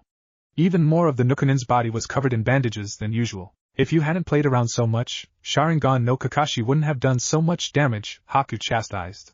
He is a very strong opponent, and you underestimated his skill. You should have let me come in to help or had me take care of the genin. I'd felt a lot better if you'd quit telling me I told you so. Damn it, the Nukenin growled at his companion. The younger shinobi had removed the mask that had fooled the Konoha ninja so easily and was wearing a much nicer kimono while tending to Zabuza's injuries. That near-death state thing you did may have let you pull me out of there, but the side effects are a bitch. As your tool, I couldn't very well leave you there, Zabuza-sama, Haku replied with a shrug. It pains me terribly that my actions have contributed to leave you so weak, but that will pass soon enough. I'm going to go out this evening and pick some herbs that I can use to compound a medicine that should speed your recovery. Having you trained with that medic was one of the best things I could have done, Zabuza sighed. It's proven to be worth every penny it cost to pay off those debts. Hi, Shizen-sen was most helpful in furthering my medical knowledge, Haku agreed. It's a shame that I only had a couple of weeks to study with her before she left to find her master. I'm glad that you're not nearly so much trouble for me as Shizen-san Shursho. Bah, Zabuza grumbled. You're getting reckless though. Threatening out employer is a bad idea, and it was an even worse idea to twist his arm the way you did. No one threatens you, Zabuza-sama, Haku said cheerfully. If he wasn't the one paying us, he wouldn't have survived that incident. Well, be careful, the Nukenin warned. A man like that is petty, and never forgets those who make him look foolish. You are a valuable tool and I would hate to have to do without your skills and assistance. I live only to serve you, Zabuza-sama, Haku murmured, but there was a shadow in the young shinobi's eyes. A conflict of natures that was slowly tearing Haku apart. I should be back in the morning. I will prepare your medicine then. Naruto lay on the ground panting with exertion. He'd spent the day watching the construction of the bridge creep forward bit by bit, and had to see the frustration Tazuna felt grow as more and more workers quit out of fear of Gata's retribution against their families. Naruto had helped out by making 30 Kage Bunshins and having them do the heavy lifting and menial jobs so that the remaining workers could concentrate on things that required skilled labor. After everyone had gone home for the evening, the blonde and Kakashi had returned to the house for dinner only to note Sasuke and Sakura's utter exhaustion. The blonde ate quickly and excused himself in order to get in some training of his own, since his Jounin-sensei seemed to want to keep him on the level he was at. That brought him to why he was flat on his back in the middle of what used to be a pristine clearing in the forest. Playing with the creation of his newest wind jutsu had wreaked havoc on the vegetation and left huge gouges carved out of the soil. At least it seems to work, Naruto thought gleefully. Definitely not one to use around allies, but it's going to be pretty devastating at full power. A rustle in the underbrush made Naruto sit up quickly and scan the area, alert as he reached for one of his blades. Who's there? The blonde called out loudly. It wouldn't do at all to slice up one of the locals who was out foraging or one of his team that might be looking for him. I hope I'm not disturbing you, a soft voice replied as a pretty girl in a kimono stepped out into the clearing carrying a small basket loaded with various herbs. I was out gathering some herbs to help a sick friend. Sorry, Naruto apologized, sheathing his sword and scratching the back of his head in embarrassment. I've been a bit jumpy lately, but that's no excuse to threaten a pretty lady like you. The girl blushed cutely and Naruto couldn't help but feel a flush creeping up high face as well. So you're looking for herbs? He asked quickly before he did anything too embarrassing. Yes, a friend of mine is very ill and I'm collecting herbs to make some medicine to help him, the girl answered with a soft smile that had Naruto's stomach fluttering. He's a very important person to me and I want to help him as best I can. I can understand that, Naruto nodded. You're like me in that you do anything for your precious people. That's why I'm a ninja, so that I can protect everyone important to me. Well, there are other reasons too, but that's the big important one. Do you want some help finding your herbs? No thank you, the girl smiled. But it has been a pleasure talking to you. I forgot to introduce myself, Naruto admittedly sheepishly. I'm Uzumaki Naruto, future Hokage of Konohagakure. It's nice to meet you, Naruto-kun, the girl said with a small laugh. My name is Haku and I'm afraid I have to be going now. That's too bad, Haku-chan, 'cause you're a lot nicer than most of the people that I get to talk to, Naruto said sadly. That's very nice of you to say, Haku smiled. But you should know that I'm really a boy. What are you talking about, Haku-chan, Naruto exclaimed. Of course you're a girl. You don't have an Adam's apple, your center of gravity is too high and your hips are shaped wrong to be a boy. Haku stood there, mouth open to deny the blonde's claim, but stopped and took a deep breath. That's very perceptive of you, Naruto-kun, she said in an odd tone that made the hair on the back of his neck stand up. Most people believe that I'm just a pretty young boy when I tell them, but you saw right through it. Well, I kinda know a lot about how a girl's body is put together for a jutsu I made that's really effective against perverts, Naruto admitted with a foxy smile. I don't know how many guys know that a woman's center of gravity is higher cause of the breasts, but it was a pain for me. Then there were the hips. I never realized exactly how different a girl's hips were hinged until I had to walk as one. Fell down on my face with every other damned step. Naruto-kun, I'm afraid that I have absolutely no idea what you're talking about, Haku said in confusion, staring at the blonde. Yeah, I wasn't making much sense, was I? Well, I have this specialized henge no jutsu that I worked out. Only it's not really a henge cause I actually become. It'll be easier to show you what I mean, Naruto babbled before making a seal and calling out, Oiroku no Jutsu. A puff of smoke enveloped the blonde, and when it cleared, a very different figure stood there. A young girl with smooth skin and generous proportions with twin blonde pigtails stood there in the orange outfit. An impressive henge, Naruto-kun. But Haku was cut off when Naruto grabbed the girl's hand and pressed it against what should have been an illusory chest. That's impossible. That's what I thought too, Naruto said with a grin as he let the jutsu fade. It's kind of a weird thing that happens every time I henge, that I can actually turn into what I'm trying to look like. Hee, the girl disguise made it a lot easier for me to go shopping back home, though, so I'm not going to complain. Why would you have problems shopping in your home village, Naruto-kun? Haku asked in confusion. Naruto looked down at his feet, no longer looking Haku in the eyes, and replied, let's just say 3 are reasons. Not good ones, but they're there. Haku looked down at the blonde curiously before taking a step back. I'm afraid that I really do have to go now, Naruto-kun. You should probably go and get some rest as well. Will I get to see you again, Haku-chan? Naruto asked hopefully. I don't have a lot of friends, so it's always great to make another one. Don't worry, Naruto-kun, Haku answered with a smile. I have a feeling that we will definitely meet again. Naruto stumbled back to Tazuna's house in the early hours of the morning, stifling a deep yawn. He practiced late into the evening and had made some real progress after his talk with Haku-chan. The strength of his reaction to the girl took the blonde a little by surprise. Sure, she was a pretty girl, he was a healthy teenage boy, and she wasn't one of the vapid fangirls he'd known back in Konoha. Still, why was he so drawn to her? Maybe it's her eyes, Naruto thought. She had the same kind of pain in her eyes that I do, so maybe it's because she's someone who can actually relate to me. Naruto! Where have you been? Came the vicious yell of his pink-haired teammate as the blonde entered the house. Kakashi-sensei was looking for you hours ago, and Tsunami-san wouldn't let us have breakfast until you got back. Not my problem, Naruto shrugged as he slid into one of the seats at the table, jostling Sasuke on the way. It just means that Tsunami-san is nice enough to wait to make sure that I get something to eat before letting you gluttons loose on the food. You're the only glutton here, Dobe, Sasuke said with a glare at the blonde for daring to touch him. We've seen you eat. You don't know shit about me, bastard, Naruto growled, pushing his chair away from the table and standing up with small currents of air eddying around him as his chakra responded to the anger. Calm down, Naruto, Kakashi said as he entered the room with his nose buried in his book. You don't want to spoil the wonderful meal Tsunami-san made for us, do you? Naruto had to fight an overwhelming rage that threatened to overcome him. A part of the boy had always thought that his genin team would be like family, working together and treating each other with respect. Instead, his teammates constantly belittled and insulted him, and now his Jounin-sensei wanted Naruto to shrug off the comments. I seem to have lost my appetite, he grated as he pushed past Kakashi and headed for the bathing area. The blonde carefully set his weapons on a high shelf and stripped down to scrub the evidence of the night's training and sleeping in the woods from his clothes and body. Once he was thoroughly cleansed, Naruto slipped into the heated pool and let his tension flow out of his body. Why do they have to treat me like this? He asked himself as he wallowed in self-pity. It's not like I don't acknowledge them, so why can't they return the favor? Naruto, mind if I come in for a moment? Kakashi's voice said through the doorway. Why? So you can get off by looking at an adolescent boy in the bath, Naruto replied snarkily. The door slid open, and he could make out the gangly form of the tall Jounin as he moved across the room and sat on a stool with his back to the blonde. I want to get to the bottom of what's bothering you, Kakashi said seriously. The 3 of you are getting worse and you're about ready to commit violence against your teammates. So naturally, I'm the one to blame, right? Naruto growled. Oh, blame it on the demon brat, just like everyone else in Konoha. I chose to talk to you first because I thought you might be more reasonable than Sasuke or Sakura would about the conversation, Kakashi said. Fine. What's bothering me is Sasuke team's insults, and the way Sakura supports everything he says just because he said it, Naruto answered while trying to maintain his calm. The bastard can't stand it when anyone can do something better than him. There was one time at the academy where he was showing off some trick throws with kunai and shuriken when a girl from the year ahead of us came over. I think her name's Tenten or something like that. She told him that he wasn't too bad for a beginner, and did some really awesome throws with kunai that made Sasuke look like a joke. Instead of asking her to show him how she did them, the bastard got mad and attacked her. He might have hurt her if one of the teachers hadn't gotten involved. Well, it's only natural that he would get mad at being made fun of, the Jounin temporized. That's another problem, Naruto said. Everyone always makes excuses for Sasuke like no one can admit that an Uchiha could ever do anything wrong. He's the favorite of the village and the council and they've spoiled him rotten.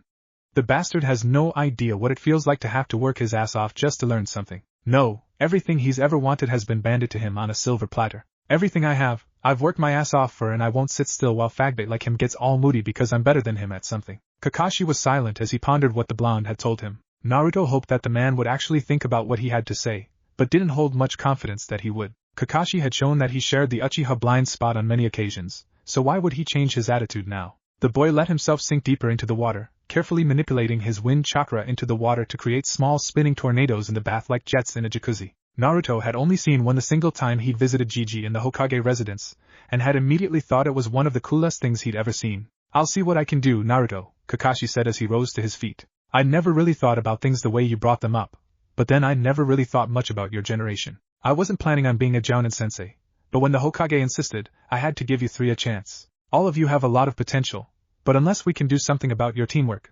potential is all it will ever be. Now if you'll excuse me, I think I'm going to go have a little chat with Sakura." 8 days after Kakashi had gotten out of his sickbed, Naruto found himself waking up as the morning sun had nearly turned to noonday sun. Why did they let me sleep? The blonde wondered.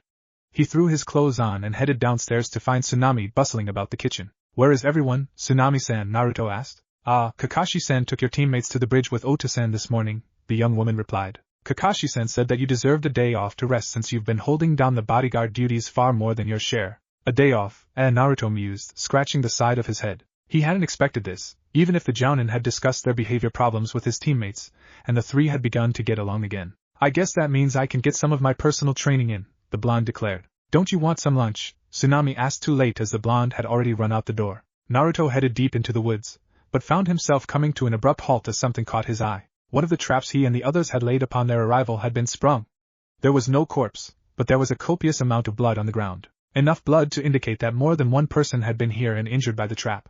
Who would be out here? Naruto wondered. The only thing in this part of the woods is Tazuna's house. Naruto found himself running at full speed back to the house, not even noticing that he was jumping even further and faster than normal. When he spotted the house and the small fishing dock in front of it, Tsunami was being held by an unwashed and bloodied man with a sword held in a vaguely threatening manner. Inari was struggling against the second man who looked like he was favoring his left leg. "Looks like the brat found a wounded area to exploit before they got hold of him," Naruto thought as he maneuvered to approach unseen. "Futon, Yuzukazakiri no Jutsu," Naruto said softly as he ran through hand seals and sent a group of spinning, invisible blades of wind rushing at the two thugs. It took a lot of concentration to control the angle and direction of the blades as they flew, but it was a lot easier than it had been the last time he tried it. Naruto shoved that mystery aside as the swords of the two bandits suddenly fell apart into inch-long pieces of steel. Naruto made a Kage Bunshin as he launched himself forward to face the thug who was holding Tsunami Dash. Said thug was so busy staring at what used to be his sword that he didn't spot the orange blur coming until it was too late. A snap kick to the jaw sent him stumbling back, and a knife hind to the back of the neck as Naruto moved past him sent the thug down for the count. A quick glance showed that the Kage Bunshin had dealt with the tough who had been holding Inari just as easily. "Did they hurt you, Tsunami-san?" Naruto asked gently, only to receive a shake of the head as an answer. "Oi, you're late," Inari shouted as he ran up to check on his mother. "Baka, don't you know that the hero always shows up late?" Naruto scoffed. Inari smiled at the blonde while Tsunami laughed in relief. "Naruto-Nizan, if they came here after us," Inari started, a worried look on his young face. "Then they've probably gone to the bridge," Naruto finished. He glanced over to see his Kage Bunshin had just finished tying up the two thugs and dispersed itself. He blinked for a minute as he suddenly had memories of beating up the other thug. "That's the second time that's happened," the blonde mused and shook his head to return his thoughts to more immediate matters. "I've got to go to the bridge and help the others. These two shouldn't give you any more problems for now, but it would be best to hole up in the house until we get back." The blonde turned and dashed down the path towards the town and the bridge that was being built. The town was deserted as Naruto passed through it, with the townsfolk lying low until the danger was over. A thick layer of mist covered the middle section of the bridge, and sounds of fighting could be heard from the inside. Time to even the odds a little, Naruto thought. His hands raced through seals as he gathered a large amount of chakra, calling out, "Futon, Kazunami no Jutsu." An incredibly strong wind lashed across the bridge, driving the mist out over the water and revealing the battle to the blonde. As he expected, Sakura had taken Tazuna off to the side and was standing guard while Kakashi fought Zabuza. Sasuke was a good distance from the main battle fighting the fake Oinin, who had surrounded the brooding boy with a dome of mirrors that seemed to be made of ice. Kakashi-sensei can hold his own against the eyebrowless freak, the blonde decided. It'd probably be best to help Sasuke team against the other one. With that, Naruto dashed forward and slipped between the mirrors to come to a stop by the Uchiha's side. "Miss me?" the blonde asked cheekily, his eyes darting from mirror to mirror as the fake Oinin's image shifted position. "You idiot," Sasuke hissed, turning his head to glare at Naruto. That was when the blonde noticed the Uchiha's eyes were the same kind of red as Kakashi's hidden eye, except that Sasuke only had two things swirling around the pupil. "Now you're trapped in here like I am. You should have stayed outside so we could have attacked from two directions." "Faye," Naruto scoffed. "I never like doing things the easy way. Besides, those mirrors are made of ice, aren't they? Why don't you just melt them?" "I haven't had a chance," Sasuke growled. "He can form Saban made of ice at will and send them flying at me any time I try and start the seals for a jutsu." "Give it another try," Naruto urged. "I'll take care of the Saban." Sasuke nodded and began to run through seals while the blonde spun his wind chakra around the pair of them in a mini twister, which he dropped as the Uchiha finished his jutsu. Katon, Hao Senka no Jutsu. A large ball of fire shot from the other boy's mouth and impacted one of the mirrors. Much to the genin's dismay, the mirror survived the blast completely unscathed. My Maku Hayashi aren't so fragile as to be damaged by a weak Katon jutsu like that, the Oinin said in a soft voice that was eerily familiar to the blonde. My chakra reinforces them and prevents them from being boiled away. Naruto stared at the masked figure, desperately trying to pin down the nagging sense of familiarity that he couldn't figure out. His focus on this was the reason he missed seeing a hail of ice Saban come shooting at him from one of the other mirrors. He did notice, however, when Sasuke shoved him to the side and took the full force of the strike himself before collapsing to the ground. Naruto moved over and cradled the fallen boy in his arms as the Uchiha gasped in pain. Damn it, bastard, why did you take that hit for me? Naruto demanded through teary eyes. My body just moved on its own. Sasuke smirked before coughing and growing still and cold. Naruto stared down at his fallen teammate in horror as the truth slowly sank in. Sasuke was dead, and he was dead because of him. Damn you, bastard, why did you have to go and do something like this? Naruto raged internally. Why couldn't we just go on hating each other like before? I'm sorry for your loss, the Oinin said in that soft voice. But as a ninja we should be prepared to die at any time. Now I'm afraid for Zabuza-sama's sake, I must eliminate you as well. Shut up, Naruto shouted as he laid the Uchiha down and rose, turning to face the fake Oinin. I never liked Sasuke all that much, but he was my teammate, and he deserved better than to die here like this. The blonde's hands began flashing through the seals of a jutsu he'd been working on, but had never quite perfected as the Oinin started showering him with the icy needles. Despite being struck multiple times, Naruto doggedly continued on while the wind began to die around him. Futon, Erasure no Mi no Jutsu. The preternatural calm lasted only for a minute before the winds began circling around the blonde, building into a howling gale that kept growing stronger. The Oinin had a startled posture as the ice mirrors were caught by the ever-increasing gale and began to slide away, losing the dome shape. As the power of the storm continued to grow, the mirrors were lifted wholly into the air and smashed against each other into pieces as they moved around the blonde in an ever-increasing spiral. The Oinin abandoned the mirrors and had to resort to sticking to the bridge with a substantial amount of chakra to avoid being swept away. Naruto watched from the safety of the center of his jutsu, the proverbial eye of the storm he'd created, and drew on of his blades. The blonde charged the sword with his wind chakra, rubbing it together to increase the friction and sharpness of the chakra while maintaining the chakra to keep the storm going. When the blade was virtually glowing, Naruto jumped forward and let himself be pulled aloft into the winds, using subtle shifts of his chakra to line himself up so that he was on course to collide with the Oinin as he rode the spiral. The blonde came around, taking the Oinin by surprise as he let loose the chakra in his blade in one massive slash. The force of the blow and the winds of the storm sent the Oinin crashing into the side wall of the bridge in a spray of blood from the torso. The featureless mask shattered, revealing the face of Naruto's opponent. Haku-chan, Naruto whispered in disbelief as he cut off the chakra maintaining the storm and came to land several feet away from the girl. You were the Oinin who saved Zabuza? You killed Sasuke? I'd hoped you'd never have to find out, Naruto-kun, Haku said in between bloody coughs. The blow that had struck her and shattered the mask had torn a sizable gash down the center of her chest, and was bleeding freely. I really didn't want to hurt you or your teammates, but I must obey Zabuza-sama's orders as his tool. But why, Haku-chan? Naruto asked, tears streaming down his face as he dropped his blade and knelt down beside the kunoichi. You're such a kind, gentle and nice person. Why do you follow the orders of someone like him? Because Zabuza-sama is my precious person, Haku replied simply. He acknowledged me and took me in when I would have otherwise died. You see, Naruto-kun, I was born in a small cabin in the wilderness of Mizu no Kuni. My mother was the survivor of one of the purges that killed off anyone who possessed a bloodline limit, and she'd successfully hidden that fact from everyone including my father. My ability to manipulate Hayaton came from my bloodline and it developed when I was 6 years old. I thought nothing of it and played with my ability until one day my father found out. He dragged me home, threw me at my mother and began yelling at her for deceiving him. I don't remember exactly what was said, but it ended with my father killing my mother with the wood axe for possessing a bloodline. That's horrible, Naruto gasped, taking the fallen kunoichi's hand in his own. He tried to turn the axe against me, still covered in my mother's blood. Haku shuddered and coughed more blood up as she continued. I reacted purely on instinct and lashed out at my father with my Hayaton, killing him. I don't remember much after that, except for running as far away as I could. I wound up living on the streets of Mizu no Kuni's capital, scrounging for food and avoiding the slavers. I pretended to be a boy, since all the street girls tended to disappear and never be heard from again. That's when Zabuza-sama found me. It was winter, and I was freezing and starving to death when he first saw me. I don't know what made him stop, but he asked me if I wanted to live, to have a purpose. He offered me a place and training if I became his tool. I have never regretted my decision, even if I had to hide the fact that I am a girl from him. A loud chirping noise, like the sound of hundreds of birds, cut through the air and Naruto turned to his Jounin-sensei hunched over one arm that was crackling with electricity. Zabuza was a short distance away being restrained by a pack of dogs wearing happy coats, and Konoha Hitayatesh. As Kakashi began to charge at the immobilized Nuke Nin, Naruto felt Haku's hand suddenly leave his own.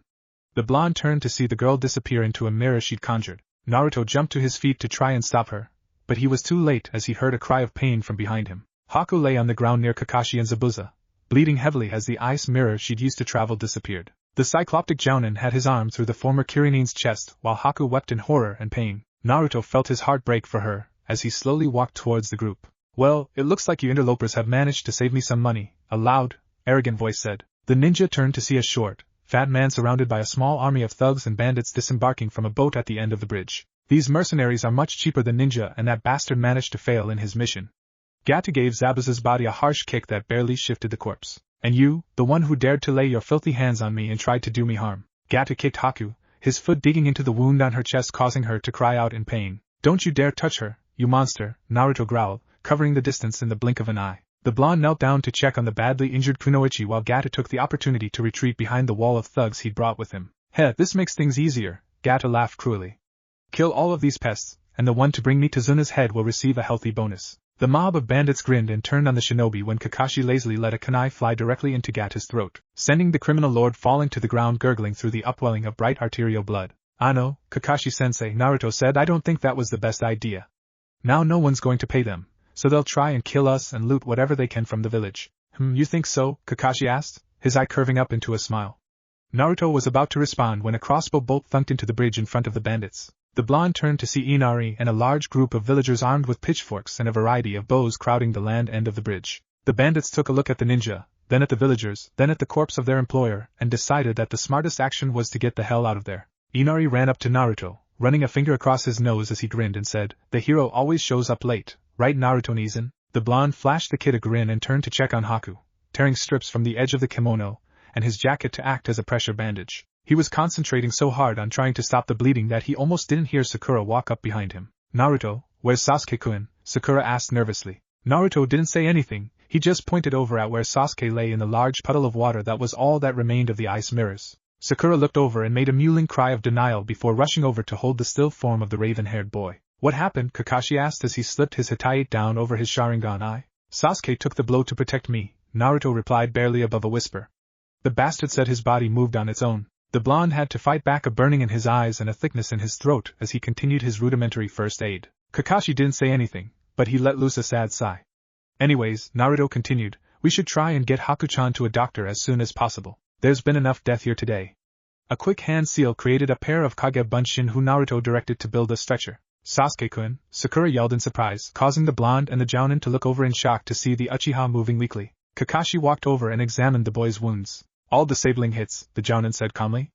"None of these Senban hit any vital organs and the damage actually inflicted was negligible. Although you'll still be pretty weak for a couple of days." Naruto felt a strange lightness in his chest and was surprised that he felt the same way he did when told Iruka would recover from the damage inflicted by Mizuki. "When did I start considering the bastard a friend?" the blonde wondered as he and a Kage Bunshin carefully lifted Haku onto the stretcher. Another quick seal created more Kage Bunshin to prepare a second conveyance for the injured genin, which he would neigh if the broody boy was as enfeebled as he seemed. "Hey," Naruto said to Inari, "I need you to lead me to the doctor.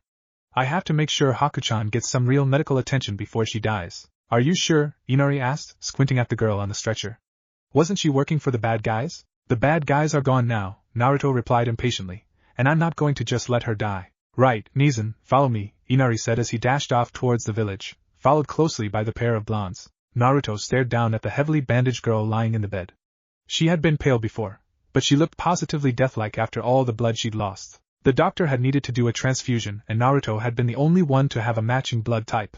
The blonde had been hesitant since no one knew if housing the demon had done anything to his blood that could hurt the girl, but he'd caved after being told that she would die without the transfusion. Thus, Naruto had spent a nice chunk of time over the last week by Haku's bedside with a tube in his arm. Sasuke had been checked over and the doctor had confirmed Kakashi's diagnosis of minor wounds, recommending some extended bed rest to recover some strength. This left Sakura and the Jounin to guard Tazuna and the bridge where construction was fully underway again without the threat of Gata hanging over their heads. The old man had been extremely grateful to the Konoha shinobi, as had the villagers, and Naruto had overheard him talking with Kakashi about upgrading the mission and how they would handle the payment. It really hadn't occurred to the blonde that the increased danger from the Nukanin's presence and Gata's interference would rate a higher pay scale, but he smiled at the thought of all the ramen the money would buy. A painful whimper drew Naruto's attention as Haku shifted on the bed, her eyes fluttering open slowly. He held his breath as the girl took in her surroundings and realized exactly what had happened. Why, she asked, her voice thick with tears she was too dehydrated to shed. Why couldn't you let me die with Zabuza-sama? Did you really want to die? Naruto asked harshly. Did you really want to take the coward's way out and avoid having to take responsibility for yourself? The blonde glared at the girl in the bed, causing her to shrink in on herself. I have no more purpose in life, Haku replied softly, her eyes avoiding Naruto's intense gaze and noticing for the first time the transfusion tube running between her and Naruto. I was Zabuza-sama's tool, and now that he is gone there is no place in the world for me. Then make one, Naruto said fiercely. Make a place for yourself in the world, no matter what anyone else tries to tell you. Just like I did. What do you mean? Haku asked with a light cough of pain. You told me your story on the bridge, but you never got a chance to listen to mine, Naruto scowled. You had it tough with what happened to your parents and living on the streets like that. But did you think that you're the only one who's had a rough life? I was orphaned the day I was born and I still don't even know my parents' names. But that wasn't the only thing to happen on that day. You see, I was born on October 10th 13 years ago. Does that coincide with any big event you know of? Wasn't the Kyuubi no Kitusen's attack on Konohagakure around then? Haku answered in confusion. When your Yondaime Hokage killed the demon, Pinpon. The big secret about that is that demons, especially Bijou like the Kyuubi, can't be killed. Not by mortals like us anyway. All we can do is seal them. Since the Kyuubi was the most powerful of the Bijou, they needed a living container to hold it, one freshly born so that the chakra system could adapt to handle the presence of the Bijou's chakra. Guess who got picked? Naruto asked sardonically. Then that means Haku cut off with a gasp as she stared at the blonde. Yep, it means that you truly is the Jinchuriki of the strongest demon to ever plague the elemental countries, Naruto drawled. The real kicker is that the Yondaime wanted people to treat me as a hero for the sacrifice I made, but all they saw was the monster that had destroyed homes, families and lives in a very fragile shell. I was routinely abused by the orphanage staff, since a monster like me didn't need regular meals or a warm bed or a kind smile. They also looked the other way when drunken villagers and shinobi came after me for revenge. Haku made a small horrified noise in the back of her throat as Naruto buelled his way through his story. I moved out of the orphanage and into my apartment when I was barely 5 years old, Naruto continued. Most of the attacks had stopped by then, except for the night of the Kyuubi festival, my birthday. I was 6 when I finally learned about the demon in my belly and I had to hear about it from a drunken shinobi that tried to kill me. I probably wouldn't be alive right now if Sandaime Gigi hadn't been watching over me. He generally kept an ANBU on guard duty and made time to spend with me and give me a parental figure, but the asshats on the council did their damnedest to block him from being around the dangerous brat. Years of bitterness and anger filled Naruto's voice as he remembered these events, and he had to stop and take a few deep breaths before continuing. Turns out that Sandaime Gigi had to make a law about my secret while I was still a baby. He made the seal an S-class secret and punished anyone who spoke about me having the demon in me. He said it was to keep the adults from turning the kids against me so that I would have a chance for friends. But it didn't work out that way. The parents still told their kids to stay away from, but didn't give a reason and what kid was going to play with me and risk getting grounded. So I put everything I had into training to be a ninja and Gigi was able to give me a little help along the way. Iruka-sensei was really awesome and he acknowledged me when he gave me his own Hitaide at graduation.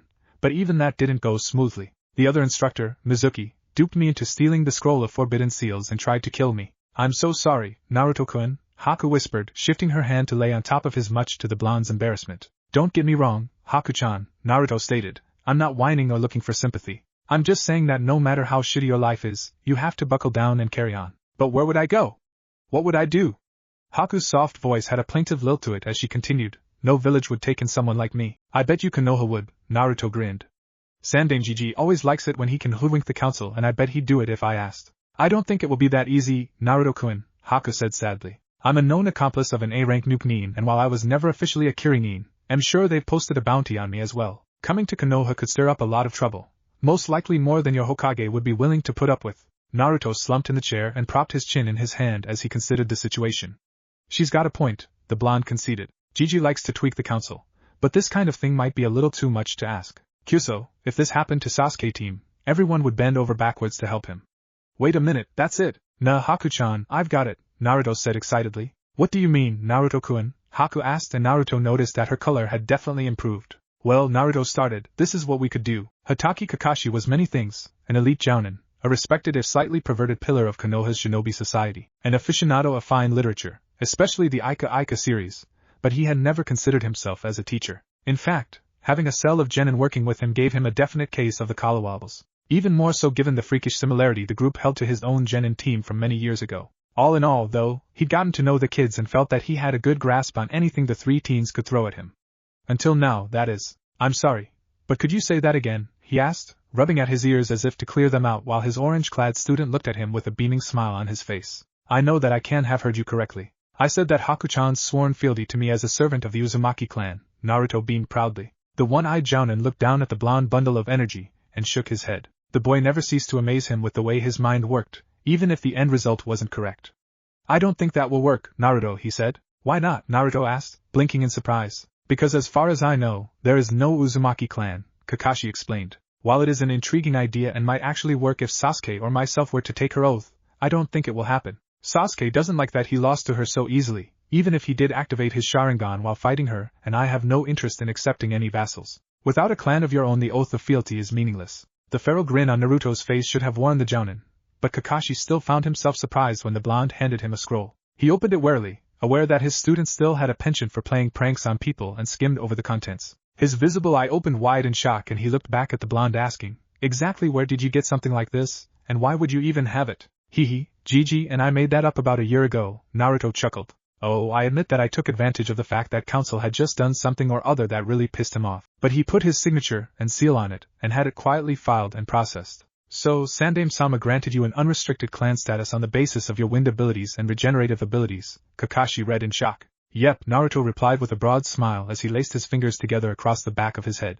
When I reach my majority, I can even claim a seat on the clan council. This means that I can bring Haku-chan back with us to Konoha and not have to worry about bounties on her head, or one of the other clans trying to get hold of her bloodline. Abilities. It seems like you've thought about this quite a bit.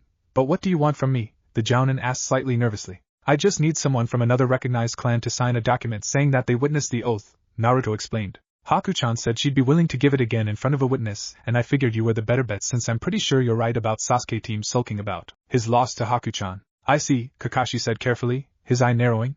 Before I make my decision, there is one thing I would like to know. What's that, Kakashi-sensei? Naruto asked. Are you going to be able to fulfill your end of the contract? I know, Kakashi said, waving off Naruto's imminent outburst, that you have every intention of doing so, but are you able to? Genin don't make all that much money, despite the high pay you'll receive from this mission, and you aren't receiving an orphan stipend anymore. Your apartment cannot hold 2 people for any real length of time, so where do you plan on living?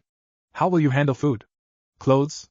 Other necessities? Naruto's mouth opened and closed like a fish while the Jounin talked, amusing him greatly. The blonde flushed a little and muttered, I bet you wouldn't ask this if it were Sasuke team. You're right, Kakashi answered, startling the blonde who hadn't realized that the Jounin had heard his comment. Although not in the way you're probably thinking. Sasuke inherited the Uchiha sector of Konoha and all the assets of his clan after they dies, so I wouldn't ask him those questions. I'd have an entirely different set for him, most of which I'm sure he'd find terribly embarrassing. Naruto chuckled a little and calmed down before answering. I know that my apartment wouldn't work and that I don't have a great income right now despite the fact that I've got a pretty good savings, but that's where Haku-chan comes in. I sincerely doubt that either Haku or Zabuza had access to really large amounts of money, Kakashi said sarcastically.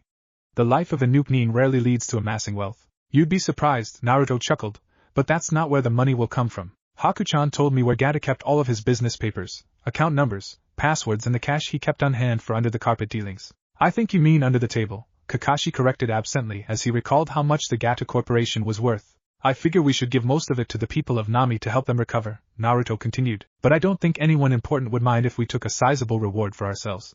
Right, Kakashi-sensei? Normally looting on missions is frowned on, the Jounin mused with the thought of the super rare, ultra deluxe limited printing of Ica Ica Paradise with the extra chapter of bonus service content, that is. However, I think we can justify this as a reward from the citizens of Nami no Kuni for helping them out of a tight spot. So how about you, me and Sakura go and get the stuff, Naruto suggested. Any particular reason for Sakura to come along, Kakashi asked. I'm sure it won't be easy to pry her away from Sasuke's bedside without good reason. Haku-chan asked me to bring her clothes and stuff back, the blonde admitted with a blush, and there's no way I'm going to let a pervert like you go through her stuff, so I thought Sakura would be the best alternative. The Jounin's laughter only made Naruto blush harder and stick out his tongue at the older ninja. Haku watched anxiously as the doctor carefully cut away the bandages. She'd been told the doctor had done this every 3 days, but this was the first time she'd been awake while he did it. It had been difficult to gauge how severe the wound was during the battle on the bridge due to adrenaline, but the Kunoichi definitely remembered losing a lot of blood, which explained why Naruto had been needed to give her a transfusion, although a small voice in the back of her head was making suggestive comments about the meaning of compatible blood types. Just a little more, Haku-san, the doctor said cheerfully, a sparkle in his old eyes as the pad under the bandage was revealed. I have the new dressing prepared and I'll let Keiko-chan wrap you up once I've examined the wound. The nurse shuffled in the background, slightly irritated at the doctor's good cheer. I appreciate all the trouble you're going through for my sake, Haku said softly as the last of the bandages were removed and the doctor used a sponge to wet the pad so that he could remove it without peeling away any scabbing that might be present. Haku did wonder if it was necessary to use cold water though, as there was definitely a noticeable side effect to the application. Oh, it's no trouble at all, the doctor said dismissively. Naruto-kun has managed to rekindle the life in this village, and I'd help you for that alone, even if I wasn't getting rather exorbitant fees to ensure your recovery. Now, let's have a look why. This is quite amazing. What is? Haku asked in confusion. The wound has completely sealed over, the doctor explained, probing the wound tenderly. This is truly remarkable. The tissue underneath is still healing, but the wound itself has completely closed. I can go ahead and remove the stitches already. Is there going to be a scar? Haku asked hesitantly. I'm afraid so, the doctor replied sadly. It's a terrible shame that a pretty young thing like you is going to have such a nasty scar on your chest, but I'm not a chakra healer like you'll find in one of the ninja villages. I'm just happy the bones weren't badly damaged with your injury, since that would extend your recovery time significantly. When do you think I'll be fit to travel? The kunoichi asked, wincing as the doctor carefully cut the sutures in her chest and removed them with a pair of forceps. Well, I'd really advise more bed rest to fully recover, but I know how impatient you youngsters are, the doctor chuckled, so I'd say about a week. That will ensure that all the muscles will have knitted enough that we don't have to worry about you tearing them anytime soon. But you'll have to travel at a sedate pace. I'll talk to Naruto-kun and Kakashi-san about that when they come to check on you later. Thank you, Haku said with a sweet smile, a little startled by the news of her quick recovery. I wonder if my swift recovery has anything to do with the blood transfusion that Naruto-sama gave me, Haku wondered. Demonic chakra is supposed to have effects on the body of the Jinchuriki, and healing would be the first use the body would put the extra chakra to. As Haku thought about the younger blonde shinobi, she felt a blush spread across her cheeks and hoped the doctor didn't notice. She'd been surprised by the feelings Naruto had been evoking in her, especially since she could tell that he wasn't trying to woo her. The kunoichi had been propositioned several times before, mostly by women who thought she was the male she pretended to be and a few times by men who were interested in pretty, young men. She'd always turned them away as politely as she could, but with Naruto something felt different. He had no idea of the feelings he seemed to rouse in her without even trying, and Haku had no intention of spoiling his innocent affection anytime soon. Maybe it's because he accepts me for who I am, she thought while the doctor cleaned her chest and applied a new medicated pad before bandaging her chest again. Everyone who's been interested in me was only interested in what they expected me to be. Naruto-sama just accepts what I tell him, like he's afraid that I'll disappear if he makes the slightest mistake. The blonde had surprised her with his idea to allow her to live in Konoha, and she had been startled by how eager she was to accept it. She felt this incredibly strong attraction to the boy and knew that should bother her more than it did. I never felt anything like this when those men and women propositioned me, but when Naruto-sama touches my hand I blush like a schoolgirl. It hadn't helped when Kakashi had come for a private talk with her. She couldn't help but feel some resentment towards the Jounin for killing Zabuza, but she knew there had been nothing personal about it. Zabuza had been trying to kill him after all. That had made the talk slightly uncomfortable, although not as much as him questioning her intentions towards his student. He had laughed at her blush and told her to think it over, because the oath she had given to the blonde meant several things he was sure that Naruto was unaware of. It had startled her to find out she would be responsible for taking care of Naruto in every way possible, especially with the leer the Jounin had managed to convey despite his mask. To tell the truth, Haku found the prospect a lot more pleasant than she would have expected. Naruto had the potential to grow into a very fine man, and the kunoichi felt no shame that her thoughts had been turning more and more towards some of the more pleasant duties she would be obliged to undertake. There you go, young lady, the doctor said, tucking the end of the bandage over so that it would remain secure even if she moved around. A word of advice. Though you'll be able to travel in a week, you should avoid strenuous physical activity for 2 more weeks. So no hanky-panky with Naruto-kun anytime soon, if you know what I mean. Haku's blush amused both the doctor and the nurse to no end as laughter rang through the room. Naruto was thrilled to finally be on their way. Today, the ninja would be leaving Nami no Kuni and head back home to Konoha, which he was startled to realize that he really did miss. Not the villagers per se, but people like Irika, Tuchi and Ayam and Gigi made him eager to return and tell them about everything that had happened. That, and he couldn't wait to taste the true perfection that was Ichiraku ramen again. You know that we'll miss all of you, Tazuna said as he looked at the 5 ninja who were standing on the newly finished end of the bridge he'd labored so long to build. The lot of you have really changed our little corner of the world. Ma, I'm just glad we were able to complete our mission, Kakashi demurred. Inari, it's okay to cry once in a while, but don't let it keep you from dealing with your problems, Naruto told the boy standing next to his grandfather while ruffling the boy's hair. You'll come back and visit sometime, won't you, Naruto-Nizan, the boy asked, his eyes suspiciously bright as he looked up as the blonde. Of course, Naruto proclaimed.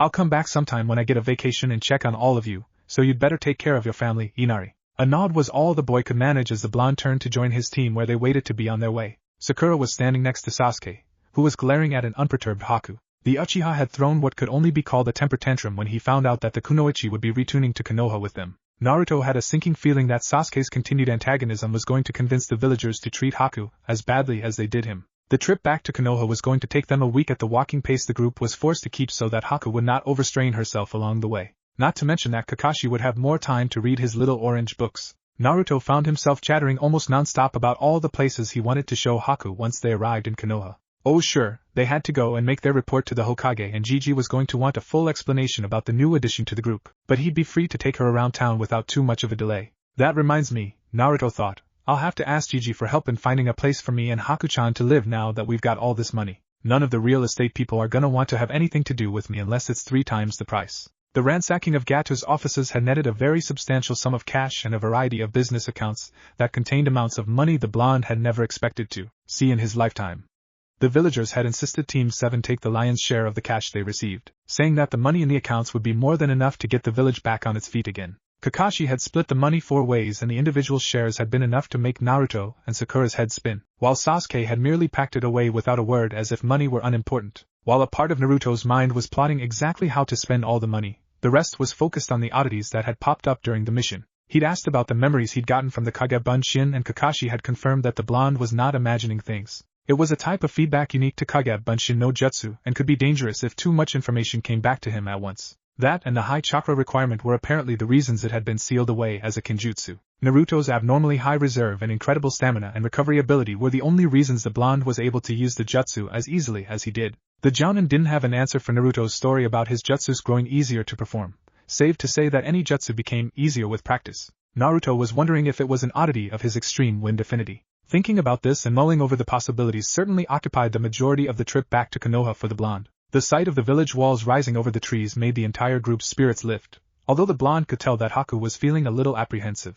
So he took her hand in his and gave it a reassuring squeeze before leading her up to the gate where a pair of chunin stood on guard to inspect travelers coming and going from the village. Team 7 returning from our mission, Kakashi said to one of the chunin, who made a notation on his clipboard. Who's the girl? The man asked, gesturing towards Haku. That's a bit more complicated, the Jounin replied sheepishly, rubbing the back of his neck. Let's just call her a guest for the moment. I'm going to take her to meet with Hokage-sama when I give my mission report. Very well, then, the chunin said tiredly, making another notation on his clipboard. Make sure to let the administration desk at the tower know of her final status. Go on through. Sasuke, Sakura, why don't the two of you go on home? Kakashi suggested as they passed through the gates. We'll meet the day after tomorrow at noon in our usual place. I should have the adjusted pay vouchers for you by then, although I suggest depositing the reward money in the bank as soon as possible. Even in Konoha it's not exactly safe to walk around with that kind of cash. The two genin nodded and left, Sakura trailing after the Uchiha in hopes of still getting the dour boy to go on a date. Kakashi turned back to the other two and said, well, you have a choice, Naruto. Haku has to come with me to Hokage Tower, and will have to undergo a series of questions to relieve any suspicions that she's here for any mischief. But you can go home or you can come with us. I'll go with you, the blonde announced, interrupting his sensei. I really hate waiting around to find out what's happening, so it's probably better for me to be there. Besides, I can answer a lot of Gigi's questions myself. Very well, Naruto, the Jounin said, his eye curving into a smile. The group wound up waiting nearly 2 hours in the reception room outside the Hokage's office before his secretary, Kanako, managed to fit them into his schedule. Naruto had always liked the older woman, who had a soft spot for him and always let him in to see the Hokage as long as he wasn't in a meeting. When the office doors opened they disgorged several shinobi, most of whom Naruto recognized from various run-ins over the years as all of them had been ANBU at one point or another. The three of you can go in now, Kanako said with a warm smile that Naruto returned. She was really nice unless you did something to make her angry. Then you had to face the full cold wrath that had been known to make the Hokage tremble when she caught him napping or drinking when he was supposed to be working.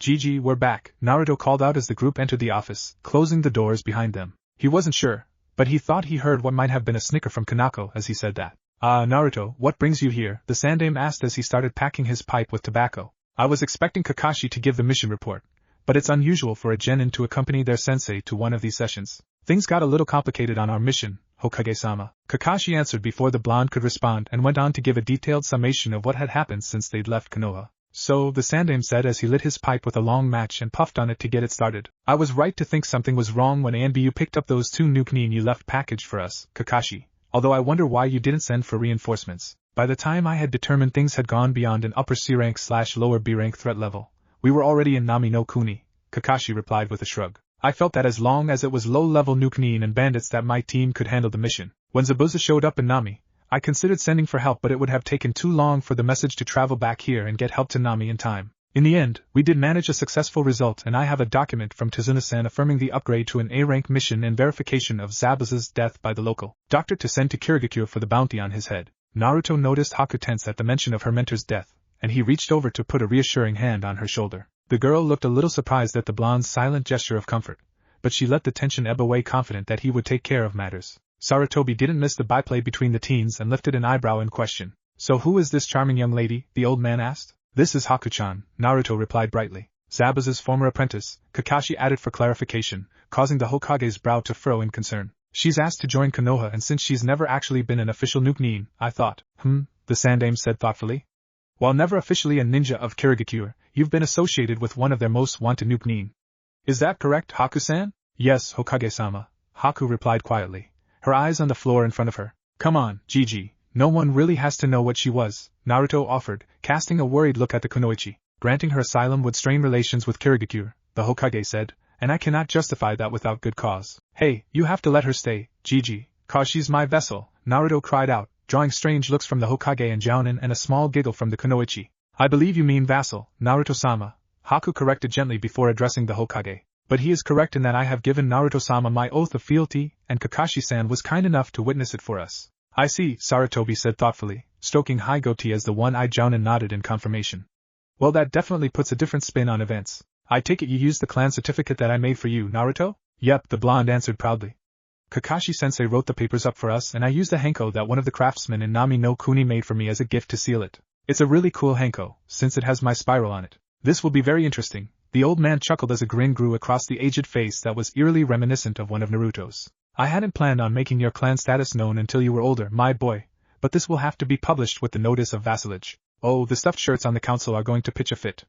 The old man laughed heartily, eliciting smiles from the others. I am gonna need a little help, Gigi, Naruto admitted. My apartment's not big enough for the both of us, and if I'm gonna use my clan status, then I need a respectable house to base it around. The Sandame sobered quickly as he thought on this. That's going to be difficult, Naruto, he said sadly. You don't have much money, and there's no way I'd be able to use my personal funds for something so extreme as the founding of a clan. That's not a problem, Gigi, Naruto interrupted as he pulled a large knapsack from his travel pack and set it on the desk. Large denomination Rio notes overflowed onto the table, making the old man's eyes widen in surprise. Tazuna-san said that we deserved a share of Gata's loot, and wouldn't take no for an answer since I've got to take care of Haku-chan now. Oh my, the Sandame let out as he peered into the knapsack while the blonde grinned triumphantly. Well, this definitely will allow for the purchase of a good-sized house and a nice amount of land to go with it. I presume you wish for me to act as your agent? Yep, the blonde nodded.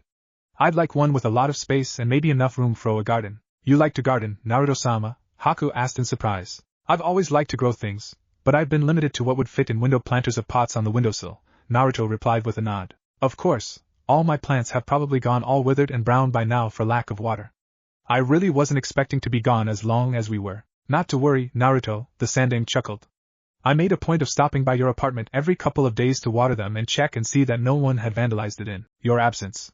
Your birthday is only a few weeks away, you know. Thanks, Gigi, Naruto grinned, happy that he hadn't lost the plants he put so much care into growing. Now the question is where to look for land, Sarutobi mused. The Eastern District has a lot of available real estate, Kakashi offered indifferently. Sometime when the others hadn't been looking, the Jounin had buried his nose in its usual little orange book. That area saw the most damage during the Kyuubi attack and many didn't want to live there even after the reconstruction was finished. That's an excellent idea, the Sandame murmured, his eyes glinting in amusement. I might know a few people that would be more than happy to rid themselves of an old estate no one in the family wants to use in return for a nice sum of cash. The best part is that they won't know who I am purchasing it for, and there will be nothing they can do about it once they find out. One might say that's positively evil of you, Hokage-sama, Kakashi said, looking up from his book with a nice smile. Especially if you're talking about who I think you are. What did I tell you, Haku-chan? Naruto exclaimed as he pumped a fist in the air.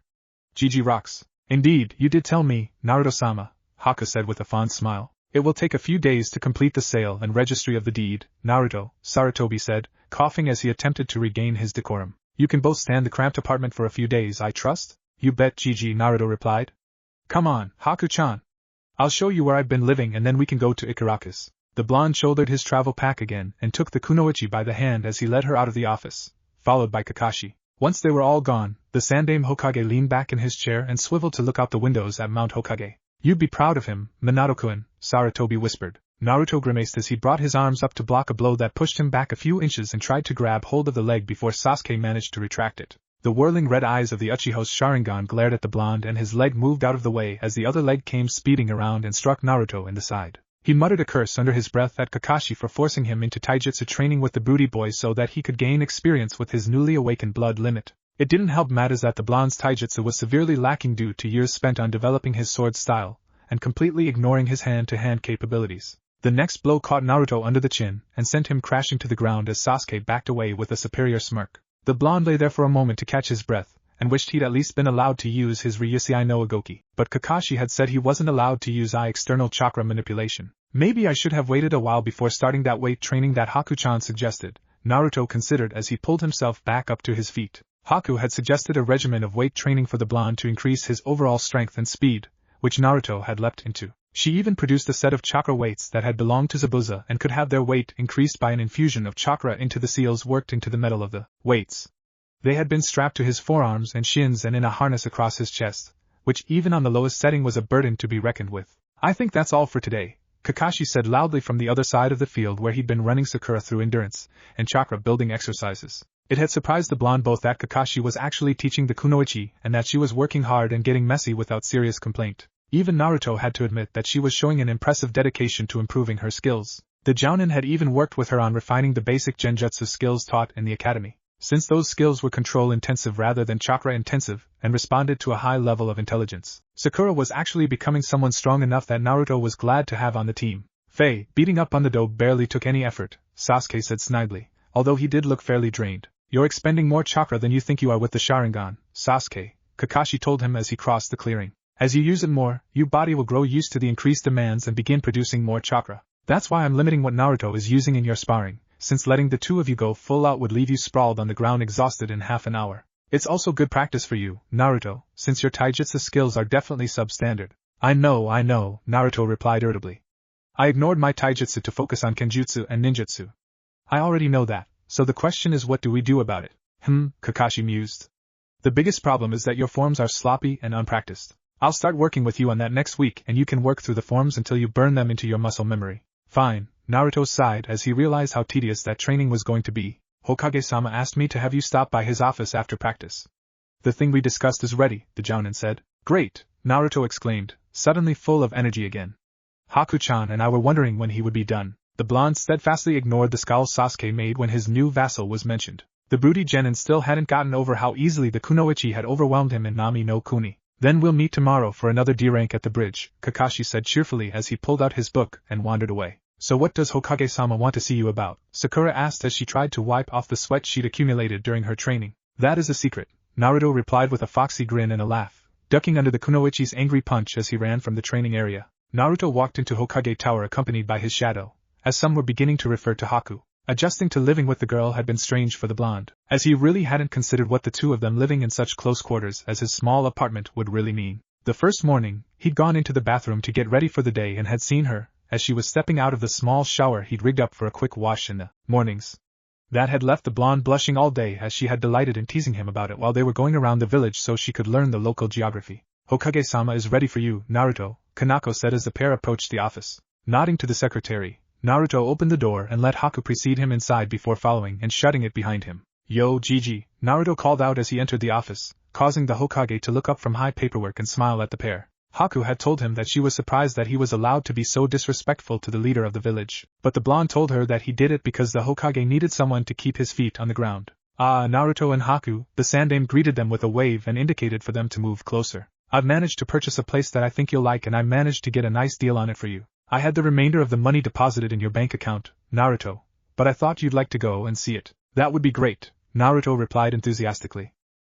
He thought, I'll have to take Haku to the bank and get her signed up to access my account for when I have to go out of the village. We can go now, if you'd like, the Sandaime suggested as he rose and put his large hat on.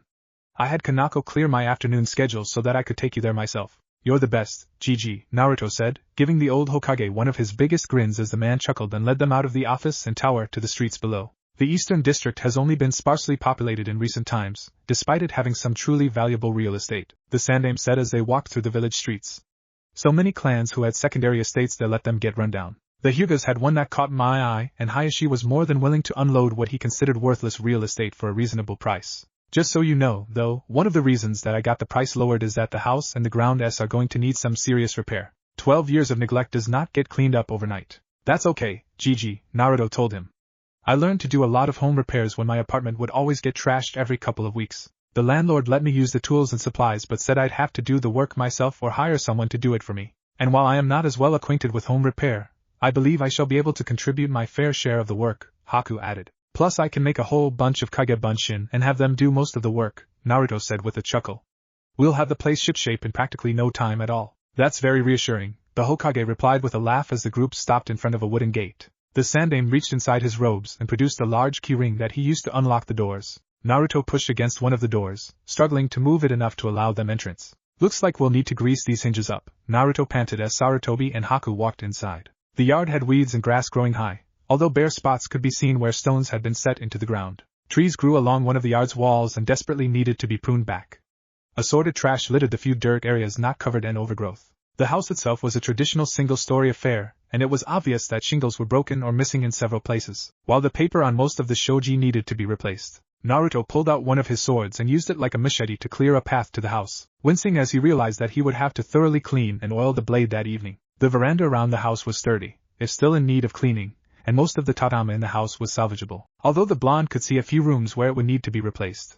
The kitchen had a gas stove and oven and enough room to prepare a meal for several dozen people. The gas and water were not active, but the bathroom was well appointed with a furo that Naruto felt looked more like an indoor pool than a tub. One of the nicest features of the house is that there is a small onsen out back, the Hokage said with a grin. That was one of the reasons I picked this house over the others available. So what do you think, Naruto? Haku? This place is awesome, Gigi, Naruto exclaimed, a large smile on his face.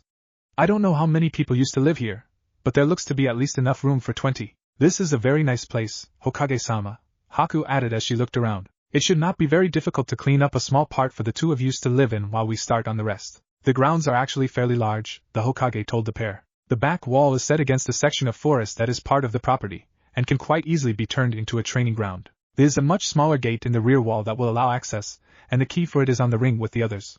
The old man jangled the ring of keys in his hand. Now I just need your signature and seal on a few documents back at my office, and this will officially be your new home. It was more than a week later that Naruto and Haku actually moved into the house, since they had to go through all the trouble of having all the utilities reconnected and they had to make sure that everything flowed into the house the way it should. It was quite a sight to see the convoy of orange-clad shinobi march down the streets of Konoha carrying what little Naruto and Haku actually owned and a large assortment of building supplies to repair the house with. It became a routine in the new home as fall began to settle at arms around Konohagakure for Naruto to create 30 Kage Bunshin every morning before he left to meet his team. Haku would direct the Bunshins and the house and surrounding grounds grew more habitable every day. Naruto found himself going through grueling workouts as he practiced his taijutsu forms with Sakura while Kakashi worked with Sasuke on coordinating his Sharingan. Naruto found himself amused at the amount of work that was required to use it correctly, since he assumed that most Kekkei Genkai were automatically used to their fullest extent. A silly thought really, since Sasuke was having to learn to adjust his reaction time to match what his Sharingan could see. As it was, a significantly faster opponent like Haku would be able to easily defeat him since his reaction time couldn't keep up with his perception time. The blonde had found that the extensive taijutsu work was smoothing out the flaws in his hand-to-hand style at the same time it was helping him get used to the weights he was wearing. He'd already upped the weight by doubling the chakra stored in the seals and it looked like he would be able to do so again in another week if he could keep his progress up. The strange thing was that any time they sparred, Naruto found that Sakura was able to land blows that were much stronger than her physique suggested, even if she had been slowly gaining muscle mass. Naruto found himself letting his mind wander as he practiced, mostly to the question Haku had posed to him that morning. The kunoichi had wondered if he was interested in throwing a housewarming party once the house and grounds were in presentable shape. Naruto was floored, since he'd never really been to a party before, much less throwing one for other people. It did appeal to the part of him that still craved attention from his peers, and he thought that he could even get his graduating class from the academy to show up with their senseis. Tochi and Ayam would come, and if he gave enough warning, Gigi would be sure to come. Naruto nodded to himself as he moved through a cool-down exercise and considered that hand-delivering the invitations would be better than sending them by post. Less chance of the parents interfering with their attendance. After Kakashi dismissed them, Naruto headed home. The trip took longer since his new home was on the other side of town, but the blonde was much more comfortable there than he'd ever been in his apartment. It was looking much better now too, as the blonde could tell when he stepped through the open gates. The grounds had been tended to and the grass clippings and tree debris had been burned in a rather nice bonfire that Naruto had started in the fire pit he'd found near the back wall. The roof had been carefully reshingled and the old tiles had been hauled away as trash, while the paper on the shoji had been replaced. Naruto saw that Haku had several of the Kage Bunshins actively scraping and repainting the exterior of the house. Tadaima, Haku-chan, he called out as he slipped his sandals off and stepped up on the veranda. One of the shoji slid open a ways down and Haku stepped out. She still wore kimono, even when working around the house, although she tied the sleeves back to avoid getting them dirty. Okura nasai, Naruto-sama, Haku replied with a smile that seemed to light up the day. How was you training today? Same old, Haku-chan, Naruto grumbled. I'm still working on my taijutsu alongside Sakura while Kakashi-sensei helps Sasuke learn to use his Sharingan. Well, it is good to see that Kakashi-san is helping you correct your fundamentals, Naruto-sama, Haku said as she led him into a sitting room with a long, low table. She sat him on one of the cushions and set about serving the tea she'd prepared earlier. While you fight primarily with your swords, your style requires a fair amount of space to use and you may not always have your weapons handy. That's why all ninja, even weapons specialists, are trained extensively in basic taijutsu. I know, Haku-chan, Naruto sighed. I just wish my progress wasn't so damn slow. And Kakashi-sensei says that I'm not allowed to use my wind chakra with my taijutsu until he says that I'm ready. Well, it could be dangerous to your teammates if something went wrong, Haku offered as she poured the tea into a ceramic cup. Haku had bought a large number of things that Naruto hadn't considered, everything from extra linens to dishes, cups and chopsticks. Well, that's cause I ate out or ate instant ramen all the time, Naruto thought as he sipped the tea. I know, Haku-chan, Naruto muttered in a long suffering voice. I'm just feeling a little frustrated since I want to learn something new, not just go over stuff until I've got it right. Anyway, I was thinking about the housewarming party you suggested and I think it sounds like a good idea. Really? Haku squealed cheerfully at the prospect. Oh, this will be so much fun. Do you think you could write a list of guests, Naruto-sama? I can write out the invitations for you and we can send them out by the end of the week. I think we should hand-deliver most of them, Haku-chan, Naruto interrupted. A lot of the people I know live with their parents, who might intentionally misplace the invitation once they realize it comes from me. I figure that I can give my classmates invitations to their jounin-sensei and ask them to make sure they come. Very well, Naruto-sama, Haku replied.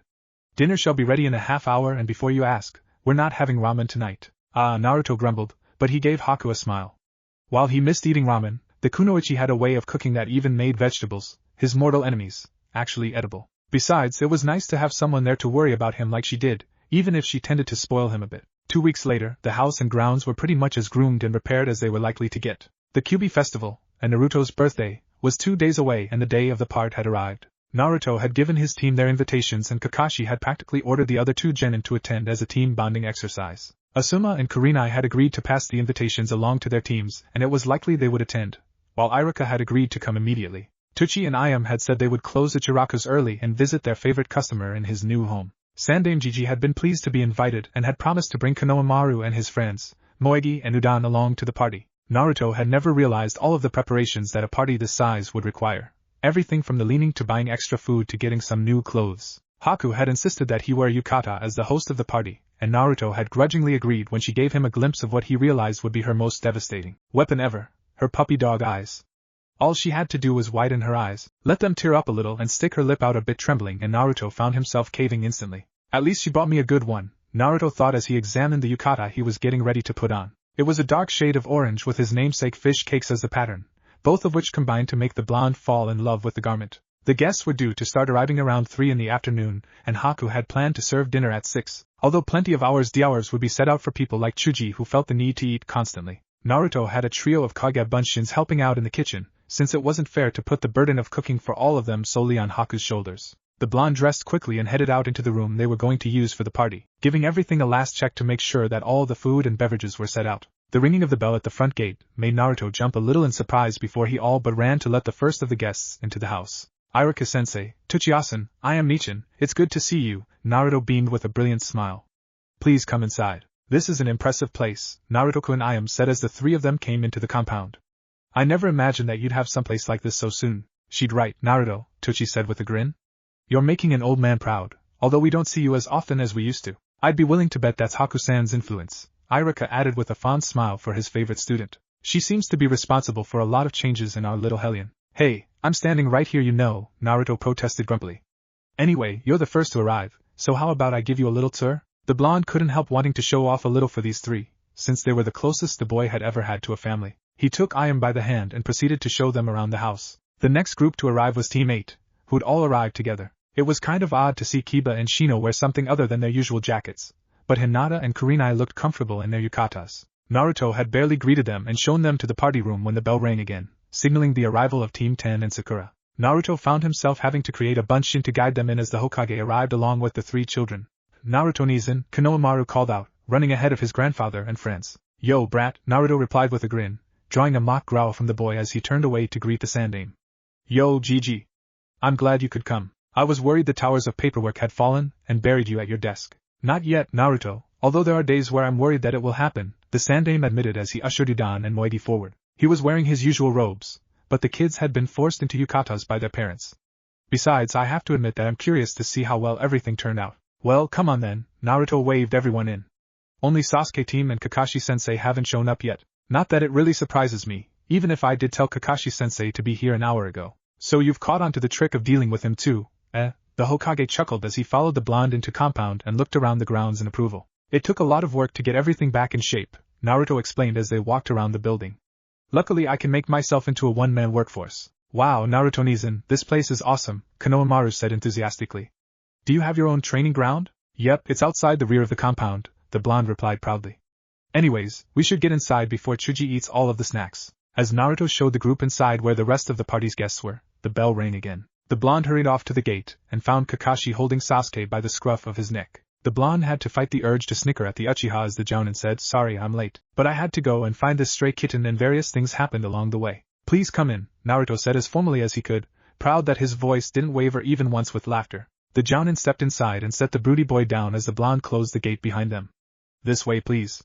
The others are already here." "Yua, why it looks like Haku-san has been beating some manners into you, Naruto," the Jounin said in an amused tone as he and the sulking Sasuke followed the blonde into the house, where the party was underway. 2 of Naruto's Kage Bunshin were busy exchanging empty plates and platters with fresh ones full of food and topping off people's drinks. "Damn, but it's troublesome seeing more than one of you, Naruto," Shikamaru said from where he lay on his side on the floor. Chuji sat next to him with a large serving platter of food that was rapidly being emptied. Ino and Sakura had both accosted Sasuke as soon as he entered the room and were sitting on either side of him, trying to feed him. Shino sat there as silently as ever, but Kiba was noisily digging into the food while Hinata ate daintily, but hesitantly. Kurenai, Asuma and Iruka sat off to one side and Kakashi quickly joined them as they spoke to Tochi and Ayam. The Sandaime sat at the head of the room and had lit his pipe to watch the entertainment, while Konohamaru, Udan and Moegi made pests of themselves to the genin. "Naruto, where did you learn to make such delicious food?" Chuji asked while barely slowing down his eating, causing him to spray a little food. Ino immediately harped on him about not talking while he ate.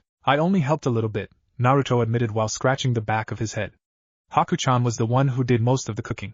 I just did what she told me to do." Who's Haku?" Kiba asked. While he was distracted, Akamaru took advantage of the opportunity to snatch more food off the boy's plate. "Did you call for me, Naruto-sama?"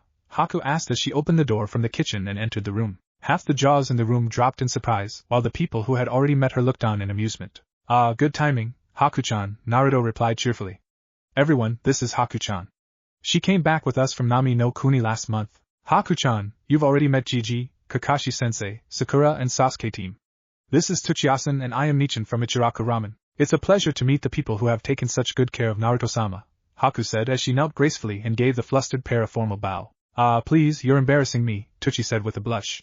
"It's really no trouble at all since the kid's always been our most faithful customer. Naruto-kun's always been a pleasure to have around," I am beamed. "Even when he was in trouble for one of his pranks." "And this is Iruka-sensei," Naruto interrupted hastily before the ramen chef's daughter could drag out an embarrassing story about his childhood. "He was my sensei as the academy and my friend after he let me graduate." "It's an honor, Iruka-san," Haku said, giving the chunin another formal bow. "I wish I could say it's been a pleasure," Iruka replied dryly. "But Naruto was too much of a hell-raiser for me to say that truthfully." The blonde stuck out his tongue at the scarred chunin, causing most of the people to laugh. "The shrimp with the scarf is Gigi's grandson, Konohamaru, and his friends Moegi and Udan. The bearded guy is Sarutobi Asuma-sensei, and the pretty lady next to him is Yuhi Kurenai-sensei. They're the Jounin-sensei for teams 8 and 10. The one eating all the food is Akimichi Tsuji, the lazy one is Naro Shikamaru, and the blonde over there by Emo Boy is Yamanaka Ino. The only female genin in the room not draped over the bastard is Hyuga Hinata. The guy with the sunglasses is Aburaim Shino, and that's Akamaru and his boy, Inuzuka Kiba." Akamaru barked sharply in response and wagged his tail, causing the room to break out in laughter as Kiba let out a protest. Hinata opened and closed her mouth a few times before working up the courage to ask Haku a question. "Ano, Haku-san," Hinata started hesitantly, "what exactly is your relationship to Naruto-kun? I mean, I don't remember him living with anyone before." "Naruto-sama is my Goshijin-sama," Haku answered serenely, "and I am his property." Half the room spat out their drinks, and the rest started to try and talk over each other. Hinata turned bright red and fainted with a trickle of blood running down from her nose. Naruto, you lucky bastard, Kiba yelled exuberantly while Shino's eyebrows rose almost to his hairline. You always were the most troublesome person, Naruto, Shikamaru sighed, while Chuji let the hours he was about to eat slip through his numb fingers. With a speed rarely seen in the large boy, he caught the morsel before it hit the ground and made him commit the mortal sin of wasting food. Naruto, I knew you were a pain, Ino growled, but to force yourself on an innocent girl like that. What are you talking about? Naruto asked in confusion. Haku-chan agreed to it. That just seemed to make the blonde even more angry, as she sputtered incoherently. He was distracted from the fuming Yamanaka by a tug at a sleeve of his yukata by Konohamaru. Naruto-nizan, the boy said. Does that mean she's your Konohamaru lifted his hand and curled his pinky in a suggestive gesture that was used to indicate a lover. Haku blushed prettily as Naruto turned red and stammered out an unconvincing denial only to be cut off by the Sandame's hearty laughter. I think I'd better settle this before it spirals out of control, the Hokage said as everyone turned to look at him. Haku has given Naruto an oath of fealty to serve Naruto as a retainer, nothing more. You took all the fun out of it, Hokage-sama, Haku said with a pout. The rest of the guests broke out in a nervous, relieved laughter and regular conversation resumed as the Kage Bunshins began to serve dinner. It probably isn't as good as what some clan chefs could produce, Naruto considered, but it's a good solid meal anyway. Even if there is no ramen.